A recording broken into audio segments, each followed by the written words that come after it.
Okay. Alright, chat. Let's, move right on. Here we go. What the hell? Why am I so large? Oh god, what is going on? I'm sorry. Let me fix that. 1-to-1 Oh dear lord. Why the hell? Okay. Anyway, it's not a VTuber stream without a little bit of stuff. Also, hello. Hope you guys stay then. Yeah, hello. Good afternoon or evening, wherever you are. My name is Razorwind VT. I'm here with my co-host Enatsu Shiroi, and welcome to episode 7 of Schizzo Sessions with our wonderful guest today, WishyVT, the tactical tomboy cow herself. It is me. Hello. Yeah. This is a very exciting one. Yes, it is. This is, I've actually been wanting to get you on for a while. It's my second ever, interview thing. Really? There's second interview? Interesting. Yeah, I've only done one before. Who did it? Oh god, I forgot her name on Twitch.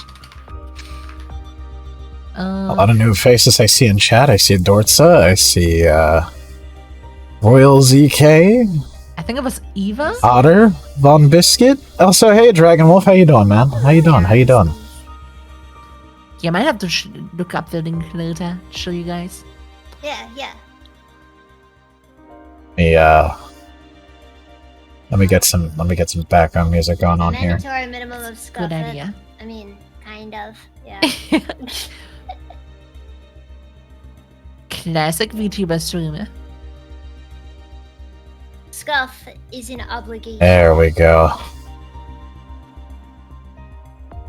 Oh, Echo? Was it Echo? I thought it was Eva. Was it Echo? Okay. There we go. It's nice, soothing girls' frontline music playing in the background. Can you send me the link, Razor? Sorry. Yeah, here. Need to clear out this dead air. I can hear the thought. I can hear my thoughts. There you go. Yeah, I'm not sure either, Dots. I would have to look it up later. I'm not super good with names. I would remember if I saw a snippet of the name, but there we go. All right. Excellent. There we go. All right.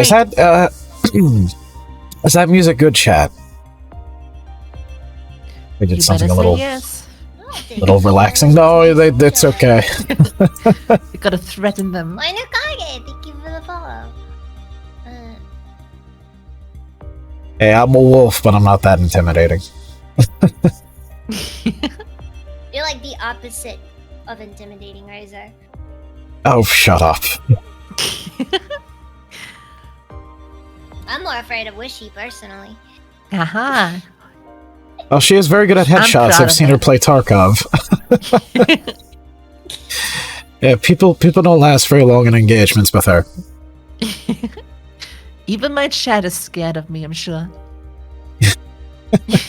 What was it? I think I've said it in your chat before. My friend Tifrit, she's an Android VTuber. She actually told me in my chat one time, and this is I think a year or two ago,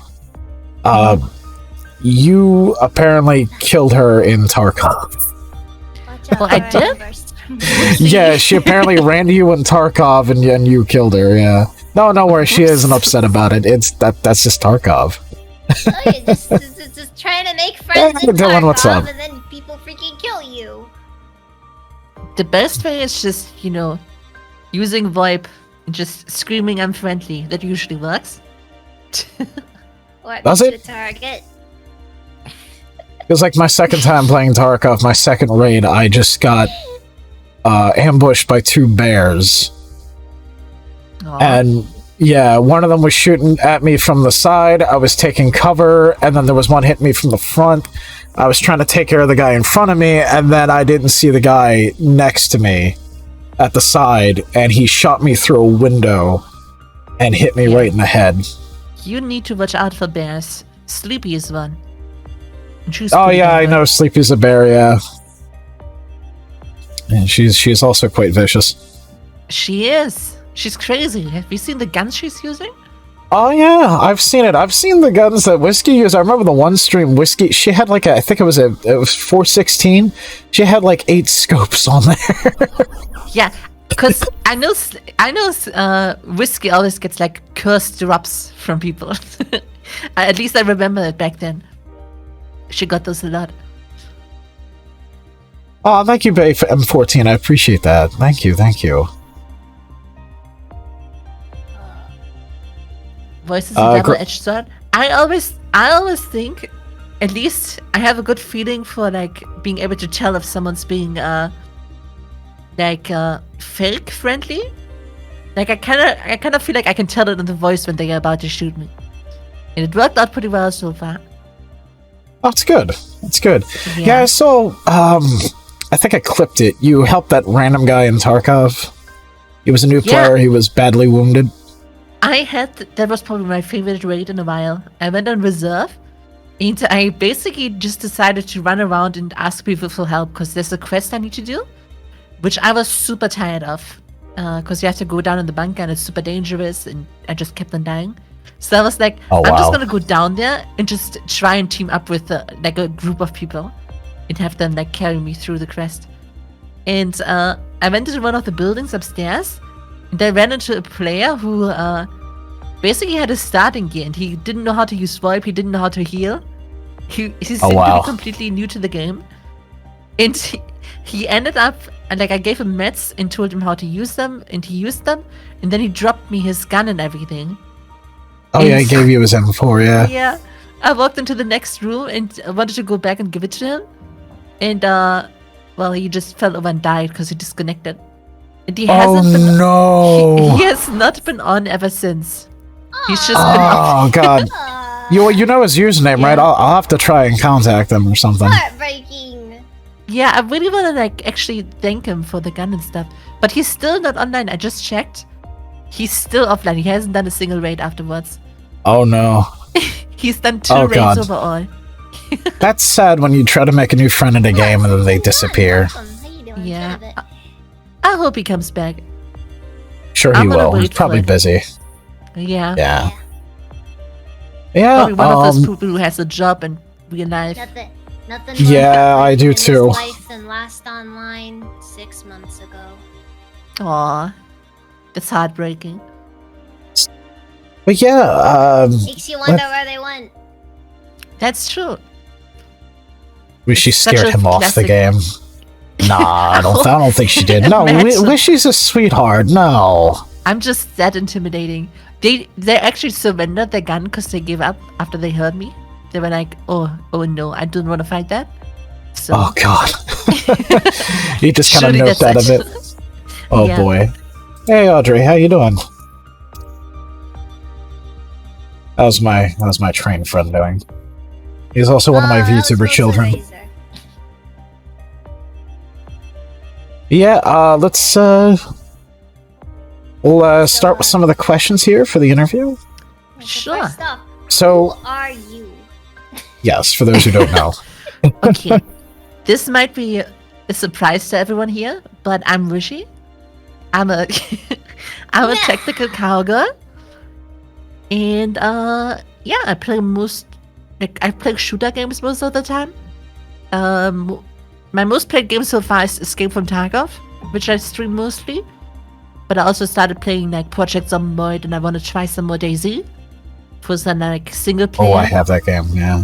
Yeah, those are really cozy games to just hop onto. I enjoy them a lot. Yeah, I need to play DayZ again, and Zomboid I haven't even started yet. Zomboid is super fun. I really wanted to start out by myself because I really wanted to learn the game itself. Because it's been so long that I got into a game and like learned the features and everything myself. Like every time I think about it, I get reminded of Minecraft back then when I was playing that. It was so much fun when you did not know everything in the game. Like, there's always so much cool stuff you can find. Like, exploration is so rewarding. And I want that feeling to persist even in Project Zomboid, because I don't like just going in on a server and everyone just shows you what you can get in the game. I would rather like go out and find it myself. I think that's much more fun. Right, you would rather work for it. It's what they say. It's about the journey and not the destination. That's kind of the double-edged sword of any games that involve a lot of servers. You know, like I notice people that feel like that with like Minecraft. You know, where like if you join too late, everybody's either just like really stacked and has everything, or that's exactly it. Yeah, and or everybody just like you basically just skip all the early game. Yep. Because people just give you free stuff. Exactly. That's the same thing I had when I started on Zomboid. I actually started with the server that I made. And just like after a few days, I didn't have much time to play because I had stuff to do. And once I got back on, they already had a base going and cars and everything. And I'm like, I feel like I really missed out. Thank you for the hydrate, Louis. Yeah. Yeah, I hate when that happens with games like that. And the best thing you can do, make your own server. Yeah, basically. I'm planning to do that on Project Zomboid as well with some friends, and only have it up whenever I'm actually booting up the game. So we could just have our little gaming sessions, and then we end whenever like I hop off, so we can like pick back up next time. So no one gets ahead of the other one. Right. So, next question I want to ask is, so what got you into streaming and just VTubing in general? Okay, that's it's kind of difficult.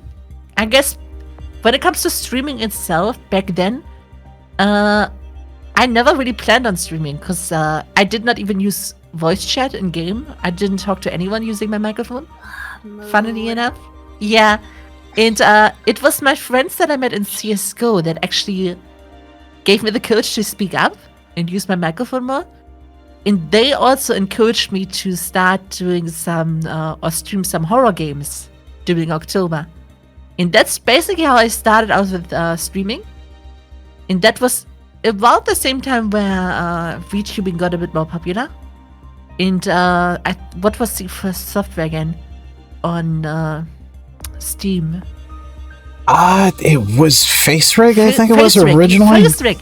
Yeah, I used FaceRig in the pre-made model that the software came with. And that's how I started off. And, that is the most classic VTuber start. Like, I think that's how our mouse started too. Yeah, pre-made model. Like that is how so many big VTubers started. I'm not even like so many of them just started out like using just like pre-made models that came with the software.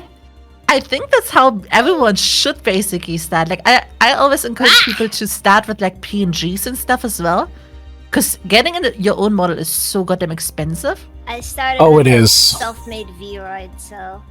Yeah, exactly. Like stuff like that is really good as an option. I was an idiot, and I paid someone $400 to modify a Vroid model for me originally. Sir, you spent over $400. Yes, but I was starting out. I didn't know how to do the stuff myself. Before I was a tactical VTuber, I was a space crusader. I was a space Templar, and I didn't know how to make the armor, so I had to pay someone to make it for me. And then they put it together in Unity. And then later on, about a year and a half later, I was tired of paying for models, and I learned how to do it myself. That's smart. Yeah, that's always a good idea. Even to just tweak a few things, like looking into the software itself, is a good idea. Do it. Oh, hey Scarlett, how you doing? Oh my! Like the model I have currently, I put it together myself. Some of it's recoloring, of like assets that I got off of Booth, but I put it all together in like Vroid and Unity. Yeah, that's pretty cool though.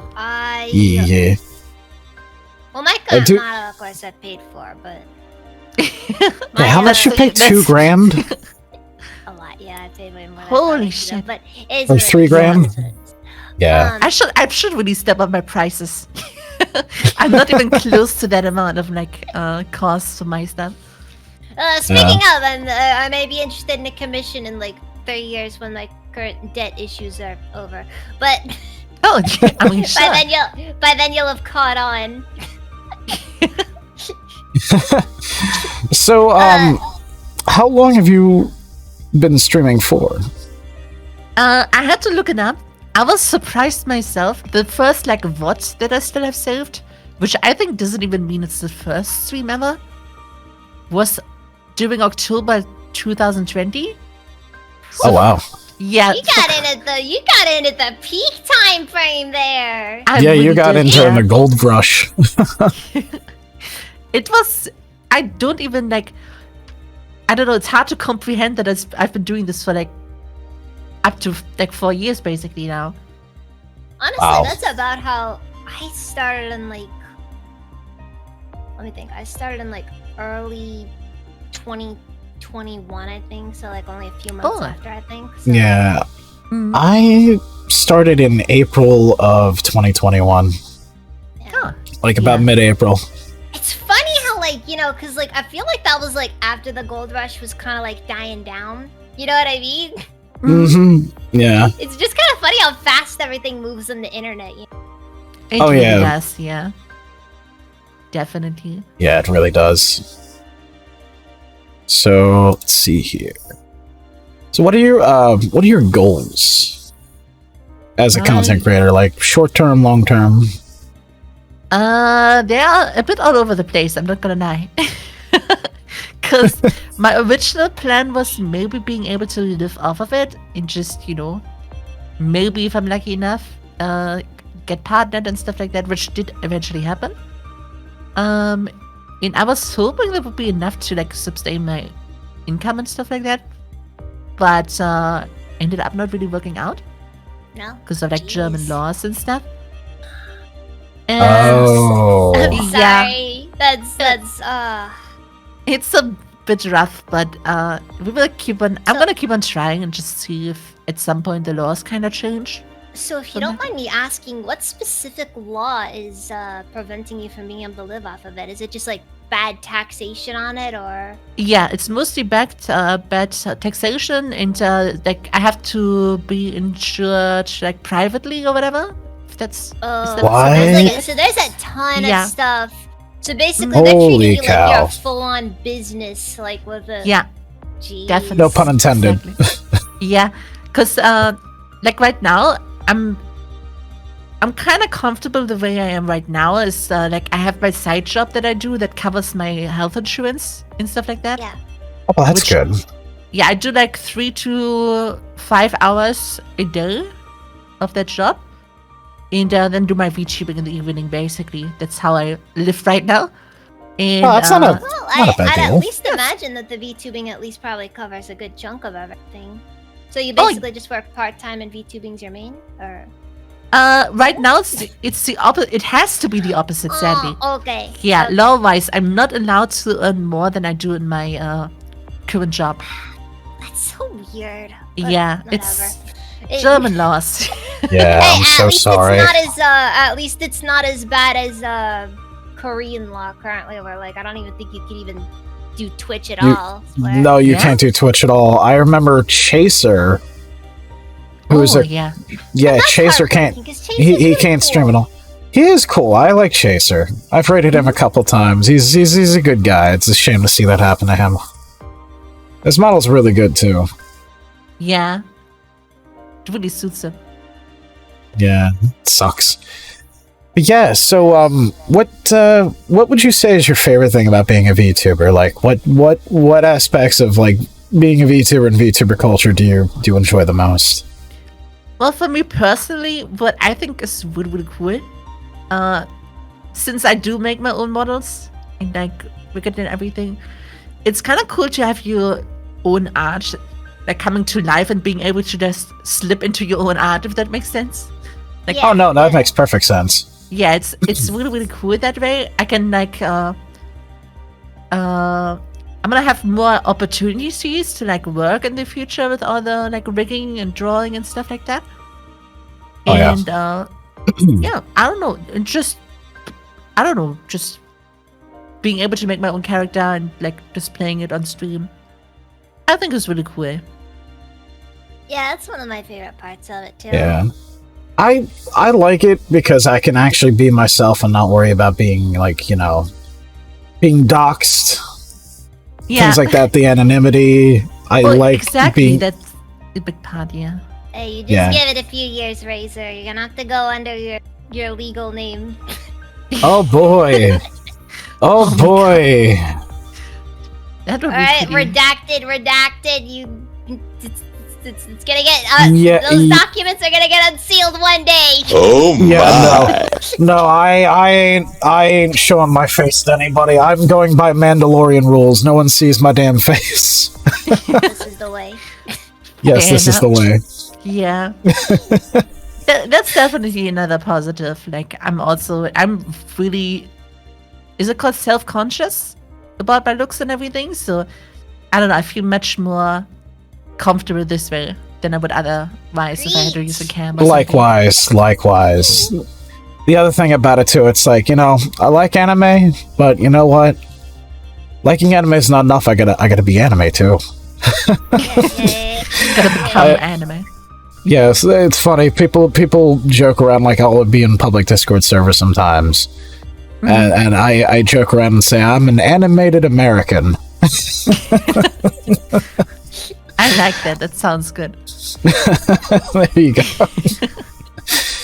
go. Yeah. So, well, I was gonna ask preferred games to stream, but you pretty much answered that question. Yeah. Sorry, I'm skipping through. Oh no! Don't worry, No, you're don't worry. fine. We have to have at least one question on the list. Oh, thank you for the follow. Completely. The Chill Krill is now following. Thank you, Chill Krill. Because How you doing, by the way? end up going over it in another question. It's like, oh well, it is what it is. Yeah. There's a bunch more to talk about, so. Yes. We're So, fine. like, who are your inspirations as a VTuber? Like, do you have any content creators you look up to, or you that inspires your own content? I mean, Whiskey has been a pretty big inspiration when it comes to like the tactical aspect, and also like what's it called? Marketing wise, if that makes sense. Like the way she grew and like the art content she like the art she gets and everything, and how she markets all of that, I think is pretty cool. Yeah, she's really good. I actually pre-ordered her plushie. Oh, yeah, that's a cool idea. Yeah. Yeah. She's a big more inspiration. merch of like VTuber friends. Speaking of which, I need to get some of your stickers because I'm going to put them on my PC. No, that would be sweet. I would love to see that. Yeah, I will definitely send pictures. Hell yeah. I want to get some stickers to put on my PC. So my Get some. friend Louis says in chat he apparently talked to Chaser about that issue as well. Mm-hmm. Actually, I met Chaser through Louis. Mm-hmm. But I know Whiskey's been a big inspiration for me as well. She's a really cool streamer. Yeah, Like she's inspired quite a few people. Oh yeah. Yeah. Well, oh, sorry. I didn't mean to.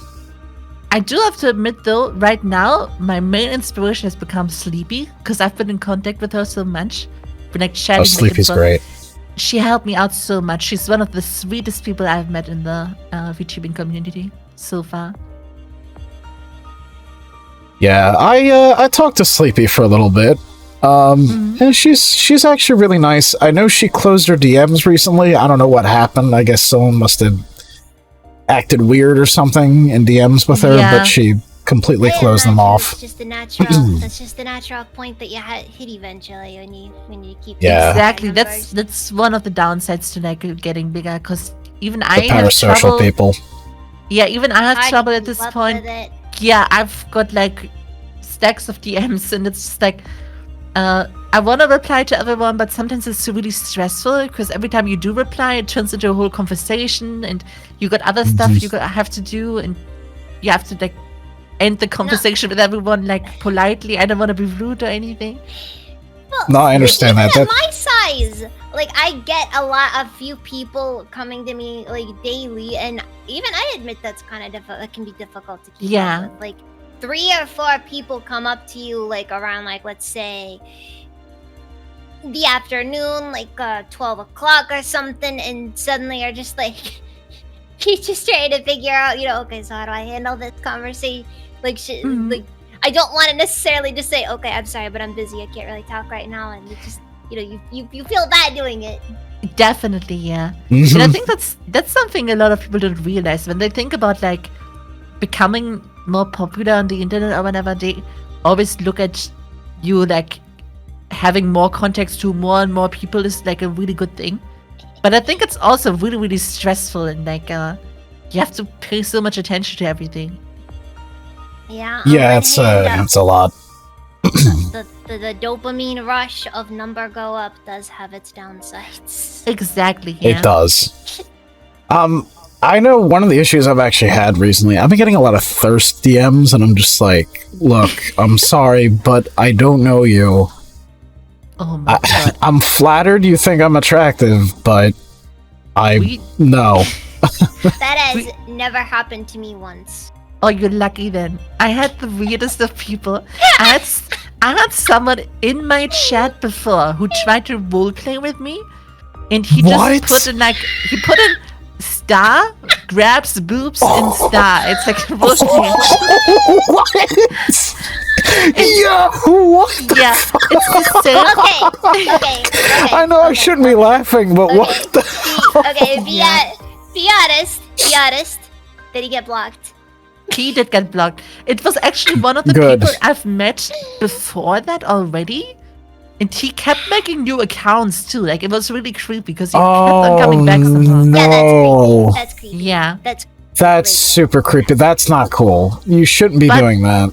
Yeah, it seems like he did give up in the end because I haven't seen him around in like a long time. Yeah, because that's that is legitimately, that's good. Yeah, I kind of had something similar. I had this really creepy individual who kept trying to hit on me, and I'm like, I'm sorry, but like, I'm not into men, and flattered and all, but like I said, I'm not. No. And then they tried using different accounts, posing as like women to try and get me to. That. Yeah, Which is now following. That was messed up. Yeah. Yeah, I don't want to get into it too much, but yeah. What was the original question we started here with? It was your inspirations as Vtuber. Yeah. I just we just went down a whole rabbit hole there. Yeah. Sorry about that. So, what are your hobbies outside of streaming? Like, do you do anything else outside of streaming for fun? I know you do your live 2D stuff, but yeah, like that's gonna be hard. I mean, I do my rigging and my art basically. I still play like video games off stream, of course, with people, with friends of mine. But other than that, I don't really do a whole lot because I do have to do my normal job and everything. But I was weirdly interested in doing some like sports and stuff on the side. Like, I remember back then in school, I really enjoyed playing like soccer or like any sorts of sports, like tennis and stuff like that with people. And I had nothing wrong with that. Yeah, I had the weird craving to like do that with my friends, but I don't have any friends here. Like, the friends I have are like pretty far away. So that's not gonna happen. Which is another thing that I'm like a little sad about, like something that happens when you get older and older. Yeah, like on one side you're happy that you're out of school, but on the other side you also notice how school was like the main spot where you would make friends. Like, it's pretty damn hard to like make local friends nowadays. Like, if you just you just got your job going and stuff. I can relate to that because literally I am literally just alone right now. Like, I am completely alone.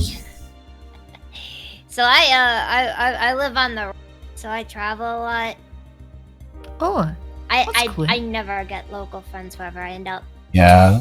Aw. Shiroi is you ever seen those van life people? Or like the RV people Yeah. on Yeah. YouTube? That's what I what do. Shiroi does. Oh, that's actually awesome. It's cool. Yeah. But yeah, but I don't really make any friends in the area because it's just not. I'm kind of a shut-in. Yeah, I'm kind of the same. Not gonna lie. So. I can be like that sometimes. I don't really want to leave the house unless I have to.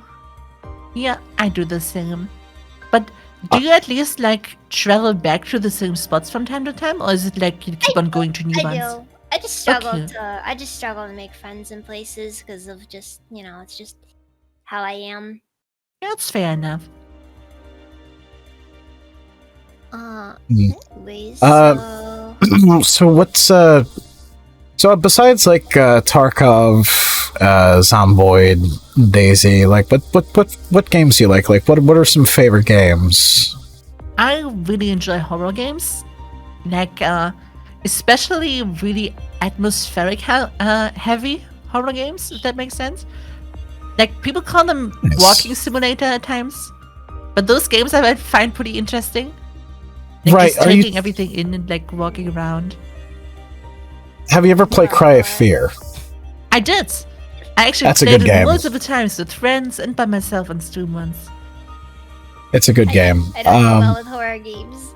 Horror Aw. game a horror game I actually really recommend is The Mortician's Assistant. I played my that friend- too. Yeah, I heard that It's game is good. terrifying. it's great. Yeah, It It's a is. really good My one. my friend Scarlett in chat, she hears horror games and she picks up because she's a horror game streamer herself. Ooh, nice. Yeah, and she Yeah, feels like yeah. nothing playing them. It's so funny. She doesn't get scared. Like, I got her Mortician's Assistant. I watched her play it, and I was creeped out by the game, but the way her reactions were great. Like, she's trying to, like, do the Mortician stuff, and then, like, the jump scares show up, and she's like, fuck off, let me work. Yeah, I guess it kind of like get used to it at some point. Like, Yeah. I kind of try to keep it to October only. Like October is usually a month that I focus on horror games and stuff like Same. that. It is Same here. spooky Doing month that? after all. Yeah, I love like October. Halloween is my favorite like holiday. Oh, My same favorite here. I love celebration ever. Halloween. It's so nice. And that's basically what I do throughout October. And like other than that, I guess I mostly play survival games and FPS shooters, of course. But I also like trying out like I was getting into Minecraft again at one point, and I tried out like mods that made it like the old beta of the game, you know, with the really green grass, Oh. like the really old. Back when Minecraft was like really Oh, unsettling. modded Minecraft is great. Exactly, because I installed like the Hero Brian mod as well, and I had like I got rid of the sprinting, so like you have no hunger bar, you can't sprint and stuff like that. It gave me such a nostalgia flashback. Ah. I really missed that. There was a Consider V. throwing some of those kinds of mods in Minecraft just to spice things up when I play it. Yeah, I want to play modded Minecraft. I want to use Flans mod, and then I want to use a mod called Traincraft, Oh, you where one you of have those trains people. instead of Minecraft. Yes, Yeah, yes. you like industrial he's- stuff as Yeah, well. he's I one see. of the, I love he's that one of the- stuff. He's one of Yeah. the trained people. Oh, my friend Audrey Norfolk, who's a train VTuber, actually reignited an old childhood love of trains. Huh. My cool. only gripe though with the sorry. Yeah. My only gripe with the Flans mod thing though is like you have to play like an ancient Minecraft version to be able to actually play it. It's like 1.12 Yeah. I think or something. Oh, I used to mod that version so much because I think it was the Yeah, most well- compatible for mods and stuff. Well, yeah, that's like the most that's the one that features the most mods because like that's like the one where I guess the most people just kind of decided this is where we're gonna put all our mods. Yeah. It's really, really cool. I love how Yeah. like many mods there are for the game. Like you can play the game Oh, there's however so you many. wanted to. Like I'm really bad when it comes to those I don't industrial mods and play stuff. vanilla. I can't play vanilla anymore. Yeah, I can't play tried- vanilla either. You know, I've got a based opinion, but I think, for me at least, creative mode really ruined my experience because it ended up showing me every single block in the game, and that really ruined the exploration for me. You know, I get that. I actually get that. It's kind of sad. I wish I could erase my memory when it comes to Minecraft and just start over with no creative mode. Just forget. I know, right? But now everybody knows how to make another. Yep. Even like the recipes for the the items and stuff, like even building a pickaxe back then, like you actually had to figure it out in game. Like I didn't Google it or anything. I just put like 2 sticks in, and I imagined like a pickaxe in my head, and I figured it out that way. And that was pretty cool. Now you just get the crafting. Yeah, old Minecraft was great. So yeah, I really liked old Minecraft. Like figuring everything out yourself was such a nice touch. Oh, it was wonderful. I remember what got me into modded Minecraft was a YouTuber named Robaz. He's this YouTuber from Sweden. If you have not seen him, check. He is so goddamn funny. I have never laughed so fucking hard from someone playing like just games in general. But I remember he had he showed off a mod called the Zeppelin mod, where you could put blocks together and make it into an aircraft. And what the first thing he decided to do, he made a flying dick in the colors of the Swedish flag. And he's got like that monotone, like Swedish voice, that Swedish accent. And he just starts the video with, "Hello everyone, my name is Robaz. I am showing off the Zeppelin mod from Minecraft, and there is the flying dick. It is flying in a circle up there, torturing me like a fucking dick." Yeah, I gotta check it out at some point. I'll link you the video. Yeah, I'm just happy that it looks like the current version that I play is becoming kind of good as far as mods go. That's nice. So, you listen to a lot of music on your streams. I do. And you have very good taste in music, might I add. Thank you. Oh, you're welcome. So what's your favorite, if you could name like a favorite genre or a band or an artist, like what would it be? I'm a big fan of rock and punk rock. Like that's kind of what I grew up on. And metal as well. Very based. But I guess it's slowly transformed because now I'm also really into I don't know what to call the genre. It's like it's rock, but it's also kind of country. Like there's some songs like that. The ones country I rock. To kind of like that I've been listening to on stream lately. Kind of like I call them exploration music because it works really well if you're just walking around in a game. Like those sorts of songs. It's kind of hard to describe. But right. I like putting together my own playlist when it comes to those songs. I think that's really cool. The atmosphere, right? Exactly, I listen, yeah. I listen to that a lot while playing like zombie games like State of Decay. Like there's a genre of country I like called dark country, where it's kind of like a creepy sounding country music for like horror settings. Yeah. I'll have to look that up. That sounds I'll give you some playlists for that. They're fantastic, especially when playing Fallout. Nice. Yeah. I keep on looking for those sorts of songs because I'm trying to like just expand my playlist a bit more. And because right now, to do more country. Yeah, that's true. Country music actually is not that bad. And it's funny too, a lot of people don't know this, but in the UK, country music is super, super popular. Actually, one of the top... one of the top country stars is actually British. Huh? I did not expect that at all. Yeah. I know this one artist who I listen to named Dragonbone. He's British, but his music is a style of rap and blues. So it's southern blues music meets hip hop, and it's really good. He's that guy who did the song "I'm Only Human." That guy. Oh, yeah. Yeah. That's cool. That's a nice song. Yeah. Too. Yeah, it's really good. Yeah. So, what's your favorite food? That's a good question. I get asked. Sorry. No, go ahead. Whenever I get asked the question like that, I'm just like, it depends. Yeah, it depends on my mood, I guess. But a big part of it is pizza. I eat a lot of pizza. I have It's delicious. I love pizza. I'm really Speaking of boring pizza, when might it get comes to one. pizza, though. I eat like pepperoni pizza or pizza with like just ham on it, ham and cheese. Ooh, that's also good too. Yeah, I love those sorts of pizzas. And I'm also a massive fan of pancakes.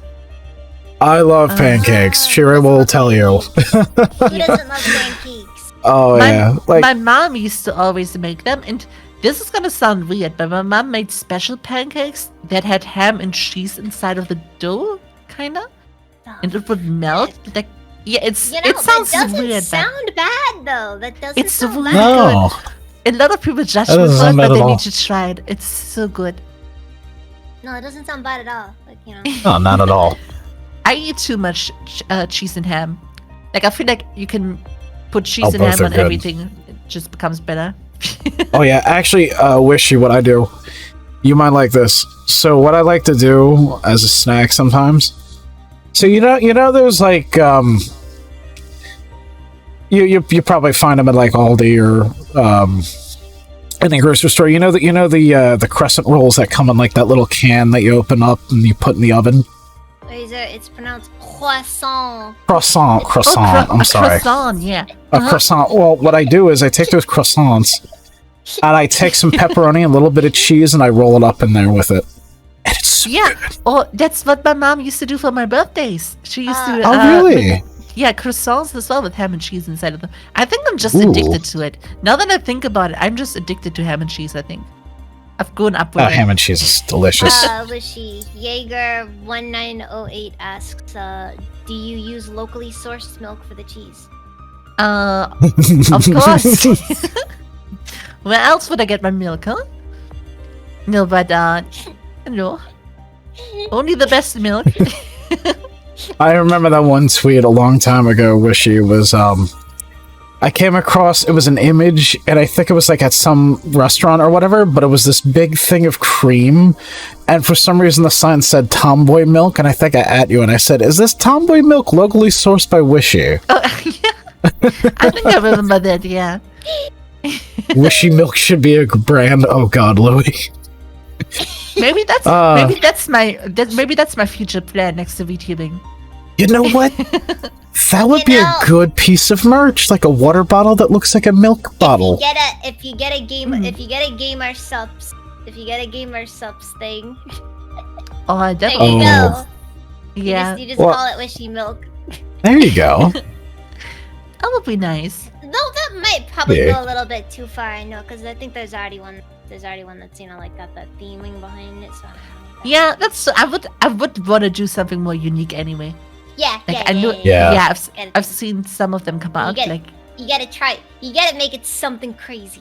yeah, exactly. There's some crazy Gamer Subs flavors that came out recently. Like there was one, it was kind of morbid, but it was called Grandpa's Ashes. That is a bit morbid. Yeah, and say it that. literally looks like a thing of ashes, like the Jesus. powder. But apparently it's delicious. It's got like a grape kind of flavor to it. And then What happened was- to gamer subs? I don't know. And then they did. Look, I've They did one I've been called to some Lean. restaurants. Ashes do not taste good. No, they do not. They do not. But yeah, dear lord. So Bay M14 asks, Wishy, do you like the M14 rifle? I do, but I have to say, when it comes to Black Ops 1, I'm part of the Olympia gang. I think the Olympia is much cooler, but the M14 is cool. It's a really nice looking gun. It's a great battle rifle. I loved using it in Black Ops 1. Mhm. Oh, I loved it. I abused the hell out of that thing, especially in zombies. It was a good Oh, starter yeah. weapon. Yeah. Thank you for the follow, Grassman 246. Oh, look at that, Shira. You got your 600 follower. Let's Is it go. okay if I Congrats. comment on that real Yee. quick? No, go ahead. Oh, sorry. Take your time. Thank you guys so much. I finally hit 600 followers. Let's go. There you go. Grassman, thank you for the follow. And thank you, That's what I call it. That's it. Grassman246 thank you, is now following. Rigel, Orion, Wait, En. wait, Thank sorry, you. thank you, Or thank you for the Rigel. follow. Rigel. Orion Ian for the follow. I appreciate that. Thank you. It's cool. Rachel is the one who helps you with the merch and stuff. Like, Really? The one who made up the store. Yeah, and we are planning some new ideas. I just had an idea today, actually, that is going to be really, really cool. And really unique as well, because I've never seen anyone do that before. So... Interesting. Yeah, I'll keep you guys up to date when it comes to that. It's going to be Nice. really cool. Ooh, I look forward to it. Now I gotta get a picture for my to be an Merch icon daddy. for my Discord server. I don't have anything thought up. We'll think of something, Shiroi. I'll help you afterwards. That was the $600. That was the 600 followers special. The $600. $600 special. Oh my god, that sounds like something from like a. Oh god, I'm not gonna make the joke. That sounds like something from that Salt Bay would put on his menu. Oh god. I hear he is a massive jerk. I don't know if you even know Who? who's Wishy, but Salt Bay, the guy who did the salt thing. I don't know who you're talking about. I heard about it. Yeah. Yeah, and his restaurant is like the most it's really expensive, and I've heard the service is awful. Yeah, Just I heard awful. he's like a one-trick pony. He did this like the sword thing, and now he does it like every time, even in his restaurant. Yes. Yeah, Yeah. that's all it is. Yeah. Oh, dear that lord. is It's like all so he's- expensive. Yes. Yeah, that's AM14 said that basically guy sucks. He does. He did like does. one thing, and that's it. Yep. So, so Louis wanted to ask, since I'm a firearms guy, I may need to ask about Wishy's attraction to the HK G36 that she's often seen with. What is it about the G36 that Wishy loves the most? It's right here. Look at it. Beautiful. It's just- What a beautiful rifle. I That is just- very nice. I just really adore the look of it. That's like the main part of it. It's always been like following me around throughout games back then, like Call of Duty games and stuff like that. It's always been one of my favorites there as well.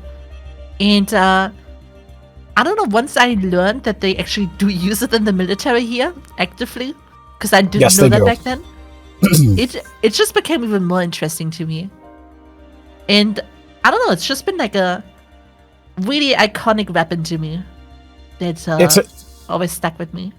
It's a great weapon. Like, I'm going to be honest with you. It was like my favorite assault rifle to use in Rainbow Six 3. Let's go. That's based. Yeah. And also, I mean, I love my HK. I got I'll show it a little bit.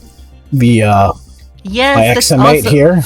That is Yeah. also one of my favorite ones. It looks so goddamn cool. I remember that from I played Combat Arms back then. It was like a Oh, I Chinese remember shooting that. game. Yes, and I saw that Yes. thing there so much. I wanted to buy it, but I just wasn't able to back then with the money I had.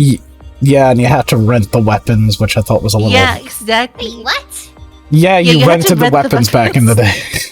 You I was could get like, they it. didn't have to ask you to like pay for it or anything. Like, 'cause- I remember one guy said, and I quote, "It felt like being the poor kid at the paintball." Exactly.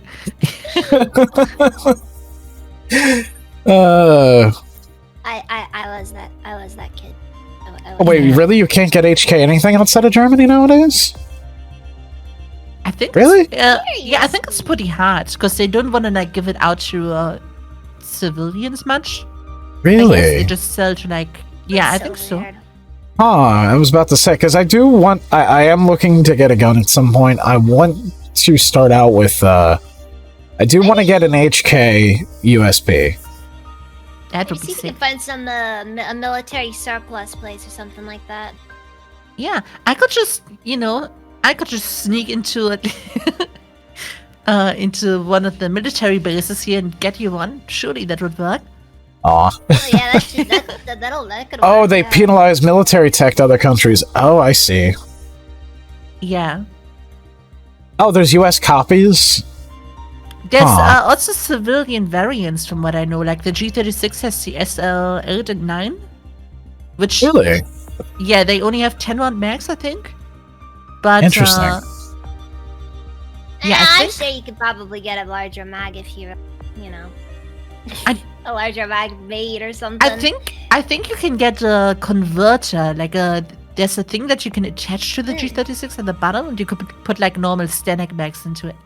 Oh, that yeah, I Really? guess the receiver would be completely different for a civilian version, Exactly. so it wouldn't accept the Yeah, mags, like, and that's the thing too. A lot of AMC gun people I don't think seem to get here in the US. Like, the AR-15 and like the M4A1 and M16 service weapons have very different muzzle velocities.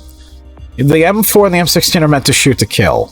The AR-15 is designed as a shoot to wound weapon. If I recall correctly, I heard the military rejected the concept of the AR-15. Originally, yes. I know they rejected the XM8, and I'm very salty about that. Wait, isn't that the one that is that the one that shot explosive rounds? No, that's the one I currently have strapped to my chest. Okay. That's the really cool looking Starship Troopers rifle.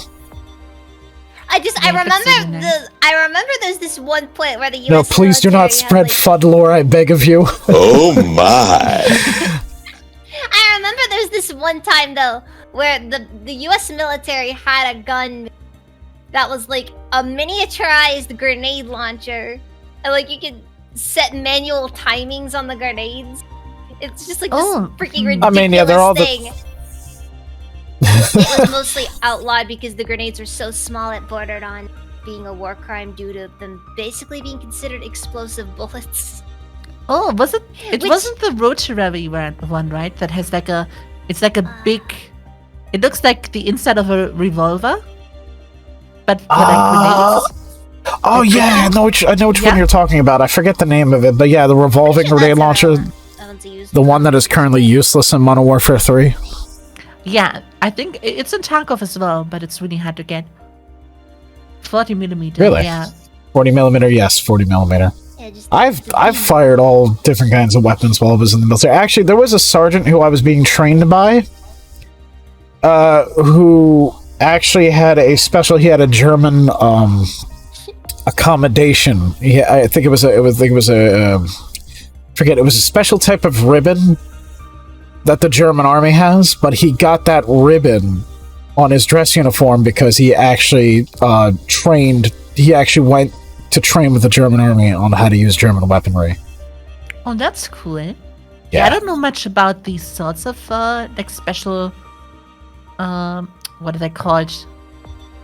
I guess it's not a medallion. I don't know what they are called. Those things. Badges and stuff. Badges, yes, badges. That's it. Yeah. I often forget just how different military hardware is between countries. Yeah, it definitely is. Yeah. I remember my recruiter telling me when he was in Afghanistan, he was actually with some German soldiers. And they wanted, because he had to carry the M249, and the German soldiers had a Barrett 50 cal. And they wanted to trade the Barrett 50 cal for my recruiter's M249. That's a big swap. But he couldn't do that because, first off, they would both get in a lot of trouble. Both the German soldiers and him. But I could imagine. But they did get to let each other fire them, so that was cool. That's nice. Yeah, it was nice, yeah. So, Louis said the grenade launcher is called the Milcor M32 rotary grenade launcher from South Africa. Really? A South African design. Interesting. Let me look it up. Yeah, I'll have to look at that. But yeah, that's sorry. the one. Yeah. Yeah. I didn't know it was African. It's interesting.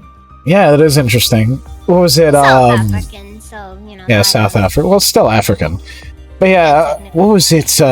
But yeah, I've fired the M16A2, the M16A4. I fired the M4A1. Let's see, the M240 Bravo, the M249, and my favorite one I got to fire was the Browning 50 cal. Oh my god. That does sound like fun. That was so much fun. The targets that I shot, the dummies, they were gone. I can imagine, yeah. One of my regrets that I have in my travels is that I we did not stop by that place where we're able to like use some actual like some really like some basically not legal weapons over in freaking Vegas. Oh, We didn't stop by there. I thought that would have been so much fun to do. Oh, are you talking about the place where you can, if you pay enough money, you can fire automatic weapons in there and AKs and stuff, and then you can rent a tank and just run over tanks, or run over cars with a tank. Because like we're not that my family's not that loaded, but like you're welcome, Daryl. We didn't go because my nephew was being a little brat. Got you. That was gonna be done for him, and I'm kind of annoyed because that would have been awesome. Oh, that would have been awesome. That what was it? Another thing I remember. Arnold Schwarzenegger. He was trying to raise money for libraries across America. So what he did so many people might not know this. I actually had to do a report about him in school. Because we had to do a project in school about people we admired. And at the time, I was a big Arnold Schwarzenegger fan. Still am. And I had to do a report about his life. Now, before he actually became a bodybuilder, he was a tank commander or tank driver in the Austrian army. Ooh. And yeah, what he ended up doing actually back in the late 2000s, he got a favor with the president, and his president kind of got some paperwork, did some moving around. They found the exact tank that Arnold drove while he was in the Austrian army, and they brought it back to him from Austria to the US.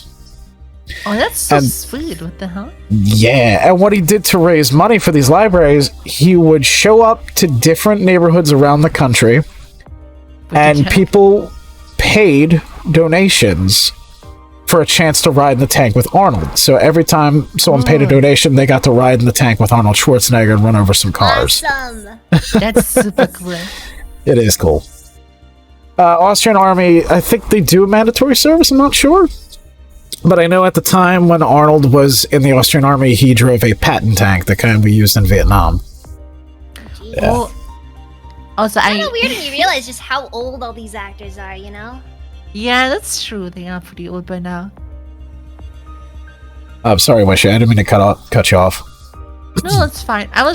You mentioned Vietnam, and that's something I'm actually really... when it comes to games, I'm really passionate about. Because I grew up playing... That's an interesting era. Yeah, I started playing Battlefield Vietnam back then. That was my first game I really started playing when it comes to shooters. And ever since then, I started watching a bunch of movies, and I really want there to be a new Vietnam era shooting game. And I know there's one coming called Burning Lands. Yes. That's funny. Those don't exist. Yeah, that's gonna be good. Mention it. Have you market? What's it called? Marktlücke. It's like German. It's like a hole in the market that needs to be filled. Yeah. Oh, Louis, that's... Like, I never thought about it, but yeah, there's not really any games that take place during Vietnam. There's not many. The significant number. There, actually, Louis and Durndal in chat just gave 2 really good suggestions. I think you would like Rising Storm Vietnam. Have you ever played it, Wishy? I played it. Yes, it's a lot of fun. The only reason why I want to have a newer one is because it slowly starts to show its age with animations. It feels a little janky, but it's really fun. I did play it a ton, and I really enjoyed it. But I really do hope there's going to be a new take on it. It's going to be a bit more modern when it comes to animations and visuals and stuff like that. Oh, Burning Land's a scam now? That sucks. Oh, that sucks. But yeah, another really good Vietnam game I played growing up was Viet Cong. Did you ever play that, Wishy? Wait a second. I'm kind of shocked right now. Wait, Burning Lands is a scam, apparently? Yeah, apparently it got exposed as a scam. How? According to Louis. But it's still up on Steam. I don't understand. I'll have to look into it and do some research on that. It's up on Steam doesn't necessarily mean it isn't a potential scam. That is a thing to keep That's in mind. fair. But I haven't heard anything bad about it yet. Oh, the dev team quit 2 months ago. Fuck! My no, only hope. I was looking forward to that. Damn it! That sucks. Well, That really actually, Wishy, there is a game. It's free, and they have Vietnam as a playable era in that. It's called Operation Harsh Doorstop. It's you know the YouTuber Blue Drake. Yeah.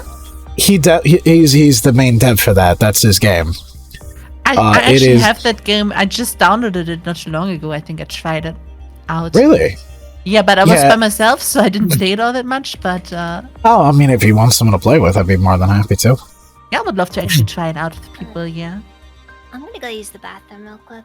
Okay. Yep. All right, sure. You guys can keep talking, don't worry. There are some funny, there's some really interesting mods in there. I thought it was really funny because I went around playing as stormtroopers fighting Al Qaeda.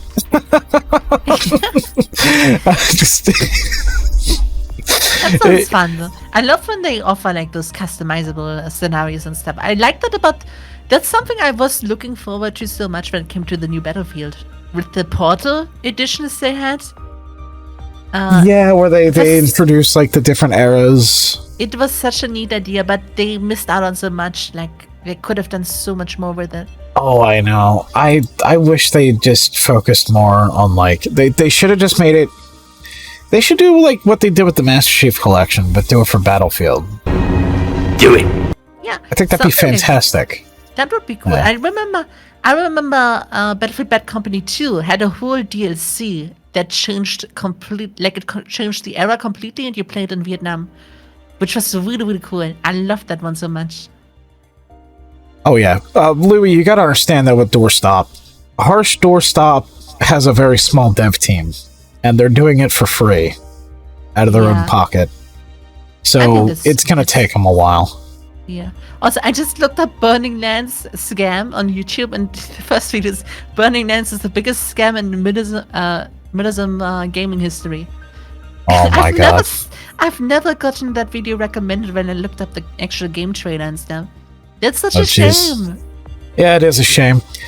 Bad Company 2 was fantastic. I loved Bad Company 2. What a fucking good game. It had the most satisfying sniping ever, I think, because it sounded so chunky when you actually shot with any of the sniper rifles. It was really cool. Oh yeah, Big Fry. Alright, so I have a small little gripe with Big Fry. The one thing I will say about Big Fry, when he covered Modern Warfare 2's campaign, he thought that the mission where Gaz is hopping from truck to truck was a lame mission. That was so much fun. How can you not think that was cool? That was a cool mission. I had a lot of fun playing that one. Yeah, there was a really cool mission in the Modern Warfare 2 remake where Gaz he falls out of a helicopter, right? And they're chasing this convoy, and he lands on one of the trucks. Yes, I love that one. That was so cool. It's really silly, of course. Like it's unrealistic or whatever. But what do you expect from Call of Duty? It's always over the top. Exactly. I think it fits perfectly. It was one of my favorite missions. Yeah, expecting Call of Duty to be realistic is like... Yeah, you can't just do that comparison. It just doesn't work. Nah. Expecting Call of Duty to be realistic is like expecting... Oh god. Welcome back. So, it's like trying to say that Game of Thrones is educational. So Razor, like the last thing I heard before I left, the stormtroopers fighting the Taliban. What the fuck? Yeah.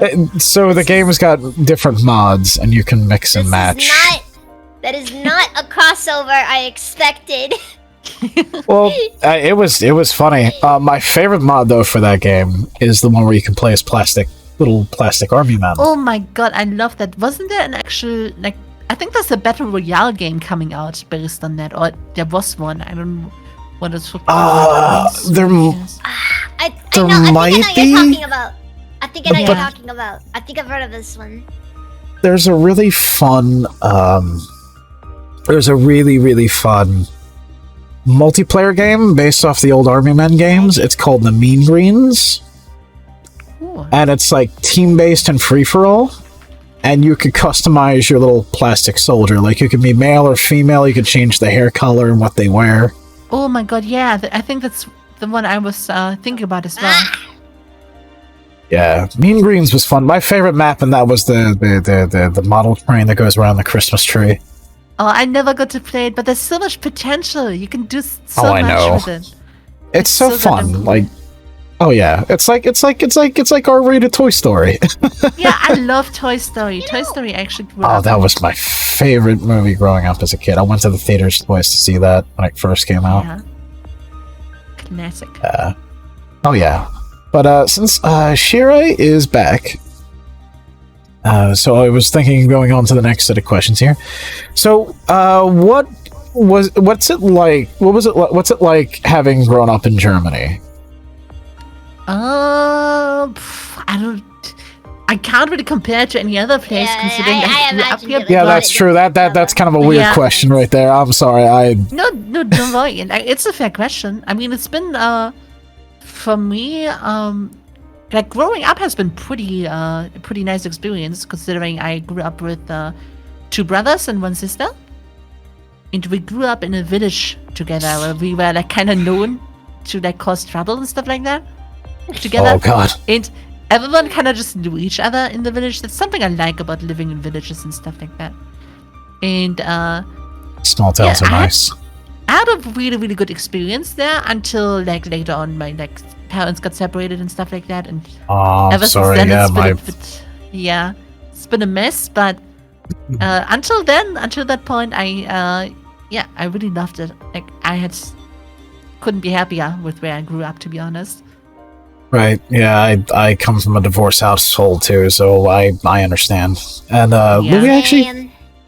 Louis asked a very interesting question. He wondered, what are common games that you play over there in Germany? I guess like games that children play Oh, with each other. I mean, kind of like that's the funny thing. I think that's the first, like one of the first ways where I got in contact with guns and stuff like that is playing with toy guns. We did that a lot. Ah, yes. In the backyard, and every time like someone was hit, they had to lay down for 10 seconds.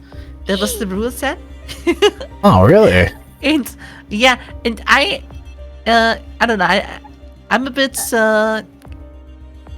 Could you call it a punching bag? Like like it's more like if my brother is like mad or sad or whatever, and he shoots me, like even though I might have shot him first, I'm gonna lay down for 10 seconds, and I didn't really care. So that's something I did. I actually just liked just falling down into the grass and stuff like that, and like I even played around with it a little bit, like acted like I was hit. Oh, and God, stuff like- that. It was really fun. Tell my wife I love her. So do they have Nerf guns in Germany, or was it some other type of toy gun? They have Nerf guns over here too, but I don't think they were such a big thing back then. We had the plastic guns. Oh, okay. Do you know the revolvers and stuff like that, where you could put Yeah, the cannons cat in them? guns. They would, Yes, I love those. and the, Oh, those are awesome. the smell of them was so addicting. Oh yeah, I agree. No, I agree. The smell of gunpowder is just one of those things. It's so good. It's actually It is. addicting. It was funny. Oh, go ahead. Sorry. No, I'm just like, my brain is in nostalgia mode right now. Oh no, it's fine. You just reminded me. I was a sadistic little kid. So my backyard in the house I grew up in, we would have a pool back there right during the summer, but during the spring and the fall, the pool would be taken down. There'd be this big mass of like sand and dirt. So I'd play with my army men there. And I remember one time, because you know how children, they like to copy things they see off TV. My dad was watching a Vietnam movie, and what I did was I was like role-playing a little prison, like POW transfer in the middle of like the no man's land. So the green ones are returning a tan POW, but I put a firecracker on his back. Oh no! When it goes back to the tan army men base, I lit it up and just... You are basically, what was his name? You are Sid! Sid! Yes, Sid from Yes, Toy Sid, Story. yeah. That's you with the rockets Yeah, in in the that back. moment, and that moment, I was Sid. Yes, Yeah. but I try to can't take good believe care of Green my Army toys Men growing up. would break the Geneva Convention like The that. Geneva Convention, yeah. Oh god, I remember the Army Men video games growing up as a kid. I remember the main villain was like this. He was like a tan army man who was like a dictator, and he was like kind of heavy set. And they called him Plastro as a play on Castro. Yeah. Oh my god, I like that. Yeah, he was just this big fat tan army man that smoked cigars. That's great. Yeah, like the little pencil mustache. And, oh god, it was great. Yeah. That sounds like a So bunch of fun. yeah. So what did I say? So like I know like Germany, the English is becoming its second language over there, if I'm correct.